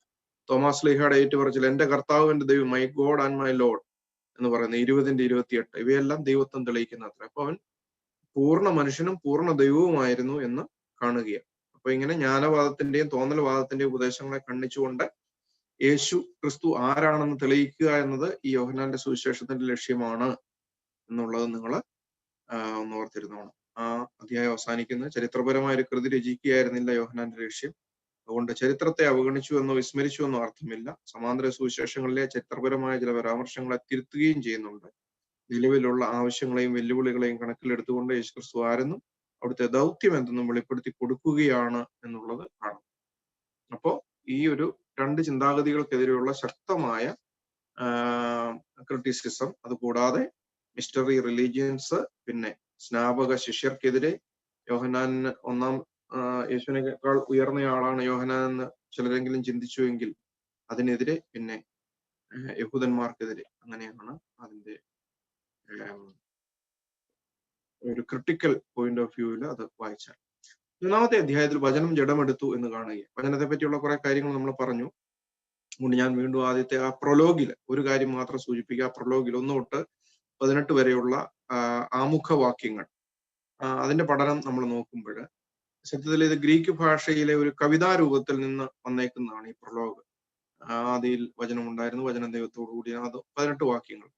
അതിന് ക്രൈസ്റ്റ് പോയം എന്നാ പറയുന്നത് കേട്ടോ. അതൊരു പോയം തന്നെയായിരുന്നു. ക്രൈസ്റ്റ് പോയം എന്ന് സൂചിപ്പിക്കാറുണ്ട് അതിനെപ്പറ്റി. ഗ്രീക്കില് ഇത് കവിതാ രൂപത്തിലാണ് കാണുന്നത്. അറമായ ഭാഷയിൽ വചനത്തെ പ്രകീർത്തിക്കുന്ന ഒരു ഗാനശകലം നിലവിലിരുന്നത് യോഹന്നാൻ എടുത്ത് ഉപയോഗിച്ചിരിക്കുകയാണെന്നോ, അതല്ല ഒരു ഗ്നോസ്റ്റിക് ഗാനം യോഹന്നാൻ പാഠഭേദപ്പെടുത്തി ഉപയോഗിച്ചിരിക്കുകയാണെന്നൊക്കെ പറയുന്നുണ്ട്. എന്തു തന്നെ ആയാലും രണ്ട് കാര്യങ്ങൾ വ്യക്തമാണ്. ഒന്ന്, ഘടനയിൽ ഈ ഭാഗം ഇതര ഭാഗങ്ങളിൽ നിന്ന് വ്യത്യാസപ്പെട്ടിരിക്കുന്നു. വചനം എന്ന പേര് യേശുവിനെ സുവിശേഷത്തിൽ മറ്റെങ്ങും ഉപയോഗിച്ചിട്ടേയില്ല. രണ്ട്, ആശയപരമായി സുവിശേഷത്തിന്റെ ഇതര ഭാഗങ്ങളുമായി ഇതിന് അഭേദ്യമായ ബന്ധമുണ്ട്. ഉദാഹരണം, വചനം നിത്യമാണ്, പുത്രനും അങ്ങനെ തന്നെ. വചനം ജീവനാണ്, പുത്രനും തന്നെ ജീവനുണ്ട്. ജീവനും പ്രകാശവും വചനത്തിൽ യേശുക്രിസ്തു ലോകത്തിന്റെ പ്രകാശം. വെളിച്ചവും അന്ധകാരവും തമ്മിലുള്ള സംഘർഷം. പ്രകാശം ലോകത്തിൽ വന്നുവെങ്കിലും മനുഷ്യൻ അന്ധകാരത്തെ സ്വീകരിക്കുന്നു. ഇങ്ങനെയുള്ള ആശയപരമായ സാമ്യം വ്യക്തമാക്കുന്നത് ആമുഖവാക്യങ്ങൾ സുവിശേഷത്തിന്റെ പൊതുവായ വിഷയത്തോട് അഭേദ്യമായി ബന്ധപ്പെട്ടിരിക്കുന്നു എന്നാണ്. വചനത്തെപ്പറ്റി വിവരിക്കുകയല്ല യോഹന്നാന്റെ ലക്ഷ്യം, മനുഷ്യനായി തീർന്ന യേശുവിനെ പറ്റി വ്യക്തമാക്കുകയാണ്. ഈ വചനം എന്നതിന്റെ പശ്ചാത്തലം രണ്ട് ചിന്താധാരകൾ, മുമ്പേ നമ്മൾ പറഞ്ഞ പോലെ തന്നെ ഒരു ഗ്രീക്ക് ബാക്ക്ഗ്രൗണ്ടും ഹീബ്രു ബാക്ക്ഗ്രൗണ്ടും ഈ വചനത്തെ പറ്റി ഉള്ള കാര്യമാണ് പറയുന്നത്. വചനം എന്നുള്ളത് യോഹന്നാൻ ഉപയോഗിക്കാനായിട്ടുള്ള സാഹചര്യം എന്താണ്, എന്തുകൊണ്ടാണ് അതിന് ഗ്രീക്ക് ബാക്ക്ഗ്രൗണ്ട് ഉണ്ടെന്ന് പറയാൻ കാര്യം, നമ്മൾ കുറച്ചൊക്കെ പറഞ്ഞു പോയ കാര്യങ്ങളൊക്കെ തന്നെയാണ്, അതുകൊണ്ട് എളുപ്പമാണ്. ലോഗോസ് വേർഡ് അല്ലെങ്കിൽ എറ്റേണൽ വേർഡ് എന്നത് ഒരു ഗ്രീക്ക് പദമാണ്. യവന തത്വചിന്തയിൽ അതിന് വലിയ പ്രഥമ സ്ഥാനമുണ്ട്. എഫേസോസുകാരനായ ഹെറാക്ലീറ്റസ് ആണ് ആദ്യമായി ഈ പദം BC 560 യേശുക്രിസ്തുവിന് 560 വർഷങ്ങൾക്ക് മുൻപേ ഉപയോഗിക്കപ്പെട്ട പദമാണ് വചനം എന്നുള്ളത്. പ്രപഞ്ചം മുഴുവനിലും ലോഗോസ് എന്നുള്ള വാക്ക് കേട്ടോ, ലോഗോസ്, വചനം എന്ന് പറഞ്ഞാൽ പെട്ടെന്ന് മനസ്സിലാവില്ല. ലോഗോസ് പ്രകൃതിയിൽ കാണുന്ന താളനിബദ്ധമായ പ്രവർത്തനം ലോഗോസ് മൂലമാണ്. ഇതൊക്കെ ഹെറാക്ലീറ്റസിന്റെ ചിന്തയായിരുന്നു എന്ന്. പിന്നീട് സ്റ്റോയിക്ക് ദർശനം ഫിലോസഫീസ് വന്നപ്പോ, സ്റ്റോയിസിസം നമ്മൾ നേരത്തെ കണ്ടിട്ടുള്ളതാണ്. എപ്പിക്കൂറിയരും സ്റ്റോയിക്കരും ഞാൻ ആവർത്തന പുസ്തകത്തിൽ നിന്നൊക്കെ എടുത്ത് വായിച്ചതാണ്, വീണ്ടും ആവർത്തിക്കുന്നില്ല. അപ്പോ സ്റ്റോയിക്ക് ദാർശനികരും ലോഗോസിന് പ്രാധാന്യം നൽകിയിരുന്നു. പ്രപഞ്ചത്തിലുള്ള സകലതും ലോഗോസിനാൽ നിയന്ത്രിക്കപ്പെടുകയും നയിക്കപ്പെടുകയും ചെയ്യുന്നു എന്ന് അവർ പഠിപ്പിച്ചു. പിന്നെ മനുഷ്യ മനസ്സിനോടും അതിന് ബന്ധമുണ്ട്. മനസ്സിൽ ഉയരുന്ന ചിന്തയും അതിന്റെ ബഹിർപ്രകടനമായ വാക്കും ലോഗോസ് മൂലമാണ്. അതുകൊണ്ട് ലൂക്കോസിന് സുവിശേഷം 6-ാം അധ്യായം 45-ാം വാക്യത്തിൽ നമ്മൾ വായിക്കുന്നുണ്ടല്ലോ, ഹൃദയം നിറഞ്ഞു കവിയുന്നത് അത്രേ വായി പ്രസ്താവിക്കുന്നത് എന്ന് വായിച്ചിട്ടുണ്ടല്ലോ നമ്മൾ. ഇപ്പൊ ഇവിടെ ഞാനത് പെട്ടെന്ന് ചിന്തിച്ചപ്പോ അങ്ങ് പറയുമായിരുന്നു. അപ്പോ മനസ്സും വാക്കും തമ്മിലുള്ള ബന്ധം, അങ്ങനെയൊക്കെയുള്ള പശ്ചാത്തലമാണ് യവന പശ്ചാത്തലമായിട്ട് സൂചിപ്പിക്കുന്നത്. അത് പെട്ടെന്ന് വായിച്ചാൽ മനസ്സിലാകാവുന്ന കാര്യങ്ങളേ ഉള്ളൂ, വലിയ ഒത്തിരി ബുദ്ധിമുട്ടുള്ള കാര്യങ്ങളൊന്നുമില്ല. പിന്നെ അടുത്തത്, ഹീബ്രു ബാക്ക്ഗ്രൗണ്ടിൽ വചനത്തെ പറ്റി പറയുന്നത് എന്താണ്? വചനം എന്ന ആശയത്തിന്റെ അടിവേര് എബ്രായ പാരമ്പര്യത്തിലും കണ്ടെത്താം. എബ്രായ ചിന്താഗതിയിൽ വചനം കേവലം ഒരു ശബ്ദമല്ല, പ്രവർത്തന ശക്തിയും അസ്തിത്വവുമുള്ള ഒന്നാണ്. പഴയ നിയമത്തിലെ ഈ ചിന്ത ധാരാളമായി പ്രതിഫലിച്ചിട്ടുണ്ട്. ദൈവത്തിന്റെ വചനം ശക്തവും സൃഷ്ടികർമ്മം നടത്തുന്നതുമാണ്. അത് ക്രിയേറ്റീവാണ്. ഉണ്ടാകട്ടെ എന്ന് ദൈവം കൽപ്പിച്ചു, അത് ഉണ്ടായി. 31:3, 6, 9 ഇവിടെ ദൈവത്തിന്റെ വാക്കിലൂടെ, വചനത്തിലൂടെ ദൈവം സൃഷ്ടിക്കുകയാണ്, സൃഷ്ടിപ്പ് നടത്തുകയാണ്. പ്രപഞ്ച സൃഷ്ടി ദൈവകൽപ്പന ഉൾക്കൊള്ളുന്ന വചനത്താലാണ്. സങ്കീർത്തനങ്ങൾ പലതും ഈ ആശയം കൂടുതലായി ധ്വനിപ്പിക്കുന്നുണ്ട്. സങ്കീർത്തനം 33:6, 32:6, 147:15 ഇവിടൊക്കെ ദൈവവചനം ക്രിയേറ്റീവാണ് എന്നുള്ളത് കാണും. പിന്നീട് ദൈവത്തിന്റെ മനസ്സും ഇച്ഛയും ബഹിർസ്ഫുരിക്കുന്നതിലാണ് സൃഷ്ടി നടക്കുന്നത് എന്നുള്ളത് കാണും. അവിടെ നിങ്ങൾ ഇവിടെ പറയാത്തൊരു വാക്യം ഞാൻ പറയാം. യെശയ്യാ 55:11, ഐസയ 51:11. അത് വായിച്ചാൽ നിങ്ങൾക്ക് പെട്ടെന്ന് ഈ ആശയങ്ങളെല്ലാം മനസ്സിലാക്കാവുന്നേ ഉള്ളൂ. ഞാൻ ഒന്ന് എടുത്തോട്ടെ. യെശയ്യാ 55:11. മഴയും ഹിമവും ആകാശത്ത് നിന്ന് പെയ്യുകയും അവിടേക്ക് മടങ്ങാതെ വിതപ്പാൻ വിത്തും തിന്മാൻ ആഹാരവും നൽകത്തക്കവണ്ണം ഭൂമിയെ നനച്ചു ഫലവത്താക്കി വിളയിക്കുന്നത് പോലെ എന്റെ വായിൽ നിന്ന് പുറപ്പെടുന്ന എന്റെ വചനമായിരിക്കും. അത് വെറുതെ എന്റെ അടുക്കിലേക്ക് മടങ്ങി വരാതെ എനിക്ക് ഇഷ്ടമുള്ളത് നിവർത്തിക്കുകയും ഞാൻ അയച്ച കാര്യം സാധിപ്പിക്കുകയും ചെയ്യുന്നു. അതാണ് വചനത്തെ പറ്റി പറയുന്നത്. അപ്പൊ നിങ്ങൾക്ക് മനസ്സിലായല്ലോ, അത് ക്രിയേറ്റീവാണ്. അതായത് പോയി ചില കാര്യങ്ങൾ ചെയ്യുകയാണ്, അതാ ചില കാര്യം നിവർത്തിക്കും എന്ന് പറഞ്ഞത് കേട്ടോ. അതുകൊണ്ട് അങ്ങനെ ഒരു ക്രിയേറ്റീവ് ആയിട്ടുള്ള ഒരു വചനത്തിന്റെ പാരമ്പര്യം ഹീബ്രു ബാക്ക്ഗ്രൗണ്ടിൽ കാണുന്നുണ്ട്. യെശയ്യാ 1:3. പിന്നെ ക്രിയേഷൻ ആൻഡ് റെവലേഷൻ, അതൊക്കെയാണ് നമുക്ക് വായിച്ച് മനസ്സിലാക്കാവുന്നതേ ഉള്ളൂ. പിന്നീട് ബി, അതിന്റെ ദൈവത്തിന്റെ വചനം ശക്തവും സൃഷ്ടികർമ്മം നടത്തുന്നതുമാണെന്നാണ് ആദ്യത്തേത് കണ്ടത്. രണ്ടാമത് നമ്മൾ കാണുന്നത് എബ്രായ ഭാഷയിൽ നിന്ന് അറമായ ഭാഷയിലേക്ക് ഭാഷാന്തരം ചെയ്യുമ്പോൾ അങ്ങനെയുള്ള ഭാഷാന്തരത്തിന് തർഗുംസ് എന്ന് പറയുന്നു. ഓൾഡ് ടെസ്റ്റ്മെന്റ് പഠിച്ച സമയത്ത് നമ്മളത് പഠിച്ചതാണ്. തർഗുംസിന്റെ ബൈബിളിനെ പറ്റി പഠിച്ചപ്പോൾ ഞാൻ ആവർത്തിക്കുന്നില്ല. യഹോവയുടെ പേരിന് പകരം മെമറ എന്നാണ് ഈ തർഗുംസില് മെമറ എന്ന ചേർത്തിരിക്കുന്നത്. യഹോവയുടെ പേരിന് പകരം മെമറ എന്ന് പറഞ്ഞാൽ മെമറ എന്ന വാക്കിന്റെ അർത്ഥം വചനം എന്ന. ഉദാഹരണം പുറപ്പാട് പുസ്തകം 19-ാം അധ്യായം 17-ാം വാക്യത്തിൽ ദൈവത്തെ എതിരേൽപ്പാൻ മോശ ജനത്തെ പാളയത്തിൽ നിന്ന് പുറപ്പെടുവിച്ചു. ഇതിന് ദൈവത്തെ എന്ന് അവിടെ പറയുന്നതിന് പകരം മെമറ എന്ന അവിടെ സൂചിപ്പിച്ചേക്കുന്നത്. അതിന് അർത്ഥം ദൈവവചനത്തെ എതിരേൽപ്പാൻ എന്നും കൂടെ അർത്ഥമുണ്ട് അതിന്. അതാണ് പുറപ്പാട് 19-17. അപ്പോൾ ഹീബ്രു ഭാഷയിൽ നിന്ന് അറമായ ഭാഷയിലേക്ക് ഭാഷാന്തരം ചെയ്യുമ്പോൾ മെമറ എന്ന വാക്കാണ് ദൈവത്തിന് പകരം ഉപയോഗിക്കുന്ന. ആ മെമറ എന്ന വാക്കിന് വചനം എന്നും അർത്ഥമുണ്ട്. അതാണ് ബി എന്ന ആ ഒരു സബ് ടൈറ്റിലിന്റെ ആശയം. സി, ജ്ഞാനത്തെ അല്ലെ വിസ്ഡം, ആ വിസ്ഡത്തെ പറ്റിയുള്ള യഹൂദ ചിന്തയാണ് വചനത്തിന് പിന്നിലുള്ള മറ്റൊരു ഘടകം. 1-ാം നൂറ്റാണ്ടായപ്പോഴേക്കും ജ്ഞാനം എന്നതിന് ആളത്വം കൽപ്പിച്ചുകൊണ്ട് സൃഷ്ടിക്ക് മുമ്പേ ഉള്ളതായും സൃഷ്ടിക്ക് നിദാനമായും വിശ്വസിച്ചു പോകുന്നു. ജ്ഞാനം മനുഷ്യന്റെ ധാർമ്മിക ഗുരുവും വഴികാട്ടിയുമായി കരുതി. സദൃശവാക്യങ്ങളിൽ ഒക്കെ 8-ാം അധ്യായത്തിന്റെ 22 മുതൽ 36 വരെ വാക്യങ്ങളിൽ പറയുന്നത്, ക്ഷമിക്കണം, ഭൂമിയുടെ അടിസ്ഥാനം ഇട്ടപ്പോഴും അവൻ സമുദ്രത്തിന് അതിർ വെച്ചപ്പോഴും ഞാനെന്ന് ജ്ഞാനത്തെ പറ്റിയാണ് പറയുന്നത്. അവന്റെ അടുക്കൽ ശില്പിയായിരുന്നു. ഞാൻ പുരാതനമേ ആദിയിൽ തന്നെ ഭൂമിയുടെ ഉൽപ്പത്തിക്ക് മുമ്പേ നിയമിക്കപ്പെട്ടിരുന്നു. എന്നെ കണ്ടെത്തുന്നവൻ ജീവനെ കണ്ടെത്തുന്നു, എന്നെ ദ്വേഷിക്കുന്നവരൊക്കെയും മരണത്തെ ഇച്ഛിക്കുന്നു. ജ്ഞാനമായവൾ വിളിച്ചു പറയുന്നത് എന്ന് പറഞ്ഞുകൊണ്ട് പറയുക സദൃശവാക്യം 8-ാം അധ്യായത്തിൽ. അപ്പോൾ ഈ ജ്ഞാനത്തിന്റെ ഒരു പ്രാധാന്യം അപ്പോക്രിഫൽ കൃതിയായ സിറാക്കിന്റെ ബുക്ക് ഓഫ് സിറാക്കിന്റെ പുസ്തകത്തിലെ ജ്ഞാനത്തിന് കൂടുതൽ മിഴിവിട്ടതായ വ്യക്തിത്വ സങ്കല്പം നൽകിയിരിക്കുന്നു. സിറാക്ക് 24-8 മുതൽ 12 വരെ. ഇവിടെയെല്ലാം ജ്ഞാനം ഒരു വ്യക്തിയായി സങ്കല്പിക്കുന്നു, പ്രപഞ്ച സൃഷ്ടി നിർവഹിക്കുന്ന ഒരുവൻ തന്നെ. അപ്പോൾ ഈ ജ്ഞാനവും വചനവും അതിനെ തമ്മിൽ ചേർത്ത് യോഹന്നാൻ അവതരിപ്പിക്കുന്നു. അതിന് ഒരു ഹീബ്രു ബാക്ക്ഗ്രൗണ്ട് യോഹന്നാൻ ഉണ്ട് എന്നുള്ളതാണ് ഇവിടെ പറയുന്നത്. പിന്നെ ജ്ഞാനത്തെ പറ്റിയുള്ള വിശ്വാസം അറിവുമുള്ള ഒരു യഹൂദൻ യോഹന്നാന്റെ ലോഗോസ്, അതായത് ലോഗോസ് വചനം എന്നുള്ളത് ആ വിവരണം വായിക്കുമ്പോൾ ജ്ഞാനത്തെ പറ്റി എന്തൊക്കെ അവൻ ധരിച്ചിരിക്കുന്നു അതൊക്കെ നസ്രായനായ യേശുവിന് നൽകിയിട്ടുള്ളതായിട്ട് ബോധ്യമാകും. അതാണ് അവിടെ പ്രധാനമായിട്ടും പറയുന്നത്. ഇനി വചനത്തെ പറ്റി യോഹന്നാൻ എന്തു പറയുന്നു എന്നുള്ളതാണ്. 4 പ്രധാനപ്പെട്ട ആശയങ്ങളാണ് അച്ഛൻ സൂചിപ്പിക്കുന്നത്. ഒന്നാമത് ഈ പ്രൊലോഗിൽ തന്നെ പറയുന്ന കാര്യം, നമ്മൾ ആദ്യം പറഞ്ഞല്ലോ ഒരു പോയമാണെന്ന് പറഞ്ഞല്ലോ പ്രൊലോഗ്, അതിന്റെ 4 ഇമ്പോർട്ടൻസ് ആ പറയുന്നത്. വചനം ദൈവവും സൃഷ്ടാവും എന്ന നിലയിൽ എന്നുള്ളതാണ് 1 മുതൽ 5 വരെ വാക്യങ്ങളിൽ സൂചിപ്പിക്കുന്നത്. പിന്നീട് 6 മുതൽ 8 വരെ വാക്യങ്ങളിൽ സ്നാപകന്റെ സ്ഥാനവും ദൗത്യവും, 9 തൊട്ട് 13 വരെ വാക്യങ്ങളിൽ വചനത്തിന്റെ ആഗമനം, 14 തൊട്ട് 18 വരെ വാക്യങ്ങളിൽ ജഡമെടുത്ത വചനവും രക്ഷാപദ്ധതിയും. അതാണ് അതിന്റെ വിശദീകരണം വലത് സൈഡിൽ തന്നിട്ടുണ്ട് ബുക്കാണെങ്കിൽ, ഇല്ലെങ്കിൽ അതിന്റെ താഴെയായിട്ട് ABCD എന്ന് പറഞ്ഞ് എഴുതിയിട്ടുണ്ട്. ഈസി ആയിട്ട് നിങ്ങൾക്ക് മനസ്സിലാക്കാവുന്ന കാര്യവും. ഓക്കെ, അടുത്ത 4-ാമത്തെ ചാപ്റ്ററിലേക്ക് കടക്കാം. അവിടെ യോഹന്നാന്റെ സുവിശേഷത്തിലെ മറ്റ് ഇമ്പോർട്ടന്റ് ആയിട്ടുള്ള ഒരു കാര്യമാണ് അടയാളങ്ങൾ എന്ന് പറയുക. മറ്റുള്ളിടത്തൊക്കെ അത്ഭുതം എന്നാ സൂചിപ്പിക്കുന്നെങ്കിൽ ഇവിടെ ഇതിനെ അടയാളം എന്നാണ് സൂചിപ്പിക്കുന്നത്. സമവീക്ഷണ സുവിശേഷങ്ങളുമായുള്ള വ്യത്യാസം, പ്രവൃത്തികളും അടയാളങ്ങളും, ഈ വാക്കുകളുടെ അർത്ഥവും പ്രസക്തിയും, 7 അടയാളങ്ങളും അവയുടെ അർത്ഥവും, അതാണ് ഈ അധ്യായത്തിൽ സൂചിപ്പിക്കുന്നത്. ഈ പുസ്തകത്തിൽ കാണുന്നതല്ലാതെ മറ്റനേകം അടയാളങ്ങളും യേശു തന്റെ ശിഷ്യന്മാർ കാണുക ചെയ്തു. അടയാളങ്ങൾ എന്നുള്ളതാണ് യോഹന്നാന്റെ സുവിശേഷത്തിൽ വളരെ ഇമ്പോർട്ടന്റ് ആയിട്ടുള്ള ഒരു ചാപ്റ്ററാണ്.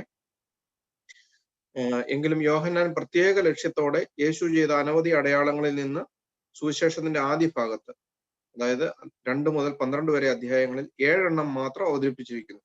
യേശു ദൈവപുത്രനും മെശിഹായുമാണെന്ന സത്യത്തിന് സാക്ഷ്യം വഹിക്കുന്ന അടയാളങ്ങളും പ്രവൃത്തികളും എന്ന വിധത്തിലാണ് പ്രതിപാദിച്ചിരിക്കുന്നത്. അപ്പോ സയൻസ് ആൻഡ് വർക്ക്സ് എന്നുള്ള രീതിയിലാണ് ഇതിനെ അവതരിപ്പിച്ചിരിക്കുന്നത്. അപ്പൊ അടയാളങ്ങൾ എന്നുള്ള വാക്കാണ് ഇവിടെ എന്നുള്ളത് ഓർത്തിരിക്കുക. 7 അടയാളങ്ങൾ 12 വരെയുള്ള അധ്യായങ്ങളിൽ സൂചിപ്പിക്കുന്നു. പിന്നെ 13 മുതലുള്ള അധ്യായങ്ങളിലൊന്നും പിന്നെ അത്ഭുതമൊന്നും കാണുന്നില്ല, അല്ലെങ്കിൽ അടയാളങ്ങളൊന്നും കാണുന്നില്ല. 13 മുതൽ 21 വരെയുള്ള ബാക്കിയുള്ള സമയത്തെല്ലാം യേശുവിന്റെ ഉപദേശങ്ങളും പരസ്യ ശുശ്രൂഷയുടെ അന്ത്യവും പുനരുത്ഥാനവും ഒക്കെയാണ് കാണുന്നത് എന്നുള്ളതൊന്ന് പഠിക്കുമ്പോൾ ഓർത്തിരുന്നോളണം. ആദ്യത്തെ 12 അധ്യായങ്ങളിലാണ് 7 അടയാളങ്ങൾ സൂചിപ്പിക്കുന്നത്. ഇനി എന്താണ് സമാന്തര സുവിശേഷങ്ങളുമായി താരതമ്യപ്പെടുത്തുമ്പോൾ പ്രകടമായ ചില വ്യത്യാസങ്ങൾ ഈ അടയാളങ്ങൾ കാണുന്നുണ്ട്. എന്താണെന്ന് നോക്കിപ്പോകാം. സമാന്തര സുവിശേഷങ്ങളിൽ അത്ഭുതങ്ങൾ, മിറക്കിൾസ്, മൈറ്റി വർക്ക്സ് എന്ന് വിശേഷിപ്പിക്കുമ്പോൾ യോഹന്നാൻ അടയാളങ്ങൾ, പ്രവൃത്തികൾ എന്നാണ്, സയൻസ് ആൻഡ് വർക്ക്സ് എന്നാണ് സൂചിപ്പിച്ചിരിക്കുന്നത്. അതിന് കാരണം യേശു ചെയ്ത അത്ഭുതങ്ങളുടെ ആത്മീക സന്ദേശം വിശദമാക്കാനാണ് യോഹന്നാൻ ശ്രമിക്കുന്നത്. 2. സമവേഷണ സുവിശേഷങ്ങൾ അത്ഭുതങ്ങളെ വീക്ഷിക്കുന്ന ദൈവരാജ്യ ആഗമനത്തിന്റെ തെളിവായിട്ടാണ്. യോഹന്നാനിൽ യേശുക്രിസ്തു ആരെന്നും തന്റെ ദൗത്യം എന്തെന്നും തെളിയിക്കുന്നതായിട്ടാണ്.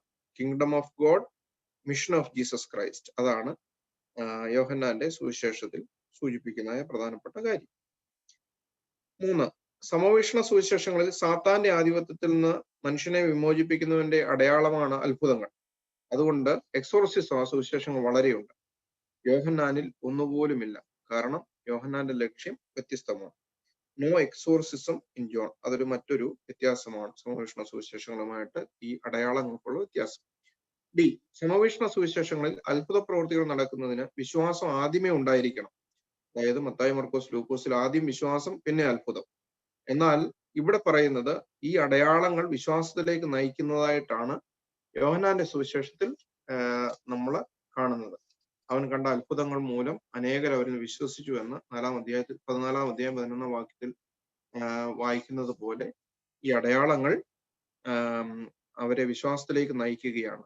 മറ്റിടത്ത് അവർക്ക് വിശ്വാസം ഇല്ലാഞ്ഞുകൊണ്ടൊന്നും ചെയ്യാൻ പറ്റിയില്ല എന്നൊക്കെ നമ്മൾ വായിക്കുന്നുണ്ട്. ഈ അത്ഭുതങ്ങളുടെ ദൈവശാസ്ത്രപരമായ അർത്ഥവും പ്രസക്തിയും വെളിപ്പെടുത്തുകയാണ് യോഹന്നാന്റെ ലക്ഷ്യം.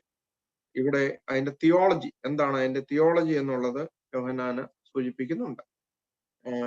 അതുകൊണ്ട് അത്ഭുത സംഭവത്തിന്റെ വിവരണത്തെ തുടർന്ന് ദൈവശാസ്ത്രപരമായ ദീർഘ പ്രഭാഷണം യോഹന്നാനിൽ കേൾക്കാം. ഉദാഹരണം, 5 അപ്പം കൊണ്ട് പുരുഷാരത്തെ തൃപ്തിപ്പെടുത്തിയ ശേഷം 6 അധ്യായത്തിന്റെ 32 തൊട്ട് 63 വരെ വാക്യങ്ങളിൽ ജീവന്റെ അപ്പത്തെ പറ്റി പ്രഭാഷണം, അല്ലെങ്കിൽ വിശുദ്ധ കുർബാനയെ പറ്റിയുള്ള ദീർഘമായ പ്രഭാഷണം നമ്മൾ കാണും.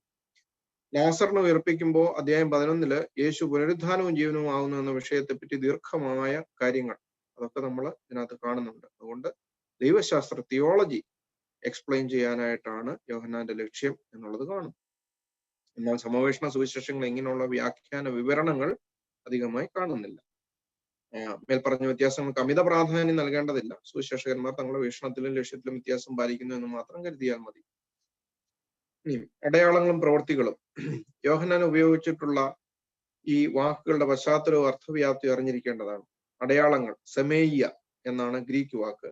സയൻസ് എന്നുള്ള ആ പ്രയോഗം പഴയ നിയമ പശ്ചാത്തലത്തിലാണ് മനസ്സിലാക്കേണ്ടത്. എന്തുകൊണ്ടാണ് സെമേയ്യ എന്നുള്ള വാക്ക് ഉപയോഗിച്ചിരിക്കുന്നത് എന്നുള്ളത്. ഗ്രീക്ക് ഭാഷയിൽ സെമയോൺ എന്ന പദത്തിന് ഏതെങ്കിലും ഒരു വസ്തുവിനെ തിരിച്ചറിയുന്നതിനുള്ള വെറും ഒരു അടയാളം എന്ന് മാത്രമാണ് അർത്ഥം. യോഹന്നാന്റെ ദൃഷ്ടിയിൽ ഈ വാക്കിന് വെറും ഒരു അടയാളം എന്നതിലുപരി ആഴമായ അർത്ഥമുണ്ട്. പഴയ നിയമത്തിൽ സെപ്റ്റുജന്റിൽ ഉപയോഗിച്ചിരിക്കുന്ന അർത്ഥത്തിലാണ് യോഹന്നാൻ ഉപയോഗിച്ചിട്ടുള്ളത്.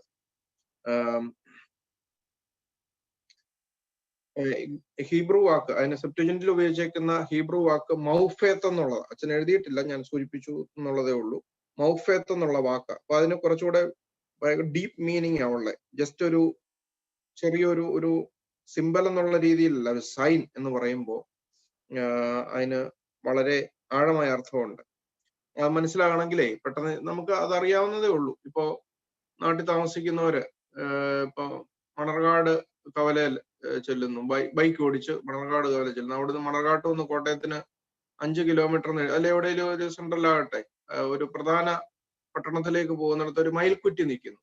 ആ മയിൽക്കുറ്റി കാണുമ്പോൾ നമുക്കതൊരു ഒരു സൈനായിട്ട് തോന്നാം. ബൈക്ക് ഓടിച്ചു പോകുന്ന ഒരാള് മയിൽക്കുറ്റിയിൽ ഇടിച്ചു വീണ് കഴിഞ്ഞാൽ പിന്നെ ബൈക്ക് ചെന്ന് ഇടിച്ചു, മയിൽക്കുറ്റിയുടെ അവിടെ വീണു, പിന്നെ ഈ പുള്ളി മയിൽക്കുറ്റി കാണുമ്പോൾ എന്നാ ഓർക്കുന്നത്? കോട്ടയത്തിന് 5 കിലോമീറ്റർ എന്നല്ല ഓർക്കുന്നത്, എടാ ഞാനിവിടെ വീണതാണ്. ഒരു എക്സ്പീരിയൻസ് ആണ്. ഞാൻ മനസ്സിലാകാൻ പറഞ്ഞെന്നുള്ളതേ ഉള്ളൂ, പെട്ടെന്ന് മനസ്സിലാക്കാനായിട്ട് ഈസി ആയിട്ട് മനസ്സിലാക്കാം, അതുകൊണ്ട് പറഞ്ഞെന്നുള്ളതേ ഉള്ളൂ. അപ്പൊ ഈ ഒരു അതായത് അതിന്റെ ആശയം, അതിന്റെ ഉള്ളിലെ ആശയം, അതിന്റെ അർത്ഥം, ഈ സൈൻ ബോർഡ് ഒരിക്കലും കോട്ടയത്തേക്ക് സഞ്ചരിക്കുന്നില്ല. പക്ഷെ നമുക്ക് അതൊരു അനുഭവ തലത്തിൽ അത് എല്ലായിടങ്ങളിലും എത്തിച്ചേരുന്നതായിട്ട്, അതാണ് അടയാളം. ദൈവശാസ്ത്രം അതിൽ ഒരു ഡിവൈൻ എക്സ്പീരിയൻസ് നമുക്ക് ഫീൽ ചെയ്യുന്നതാണ് ഈ അടയാളങ്ങൾ എന്നുള്ളത്. പെട്ടെന്ന് മനസ്സിലാകാൻ സൂചിപ്പിച്ചെന്നുള്ളതേ ഉള്ളൂ. അതാ ഈ സെമേയ്യ അല്ലെങ്കിൽ ഞാൻ മുമ്പേ പറഞ്ഞ മൗഫേത്ത് എന്നുള്ള വാക്കിന്റെ ഒരു ആഴമായ അർത്ഥം. അവിടെ അത്ഭുതങ്ങളെ കൂടി സൂചിപ്പിക്കുന്നതായി കാണാം. ദൈവിക പ്രവർത്തനത്തിന്റെ അടയാളമായും ഉടമ്പടിയിൽ ദൈവത്തിന്റെ സഹായവും വിശ്വസ്തതയും ദ്യോതിപ്പിക്കുന്ന അച്ചാരമായും ഈ വാക്കാണ് ഉപയോഗിച്ചിരിക്കുന്നത്. അതുകൊണ്ട് ചുമ്മാ ഒരു എന്തെങ്കിലും സിനിമ കാണുന്ന പോലെ കണ്ടുപോവുകയല്ല, ദൈവത്തിന്റെ സഹായം, ദൈവത്തിന്റെ കൃപ, അതെല്ലാം നമുക്ക് അവിടെ കിട്ടും എന്നുള്ളതാണ് സൂചിപ്പിക്കുന്നത്.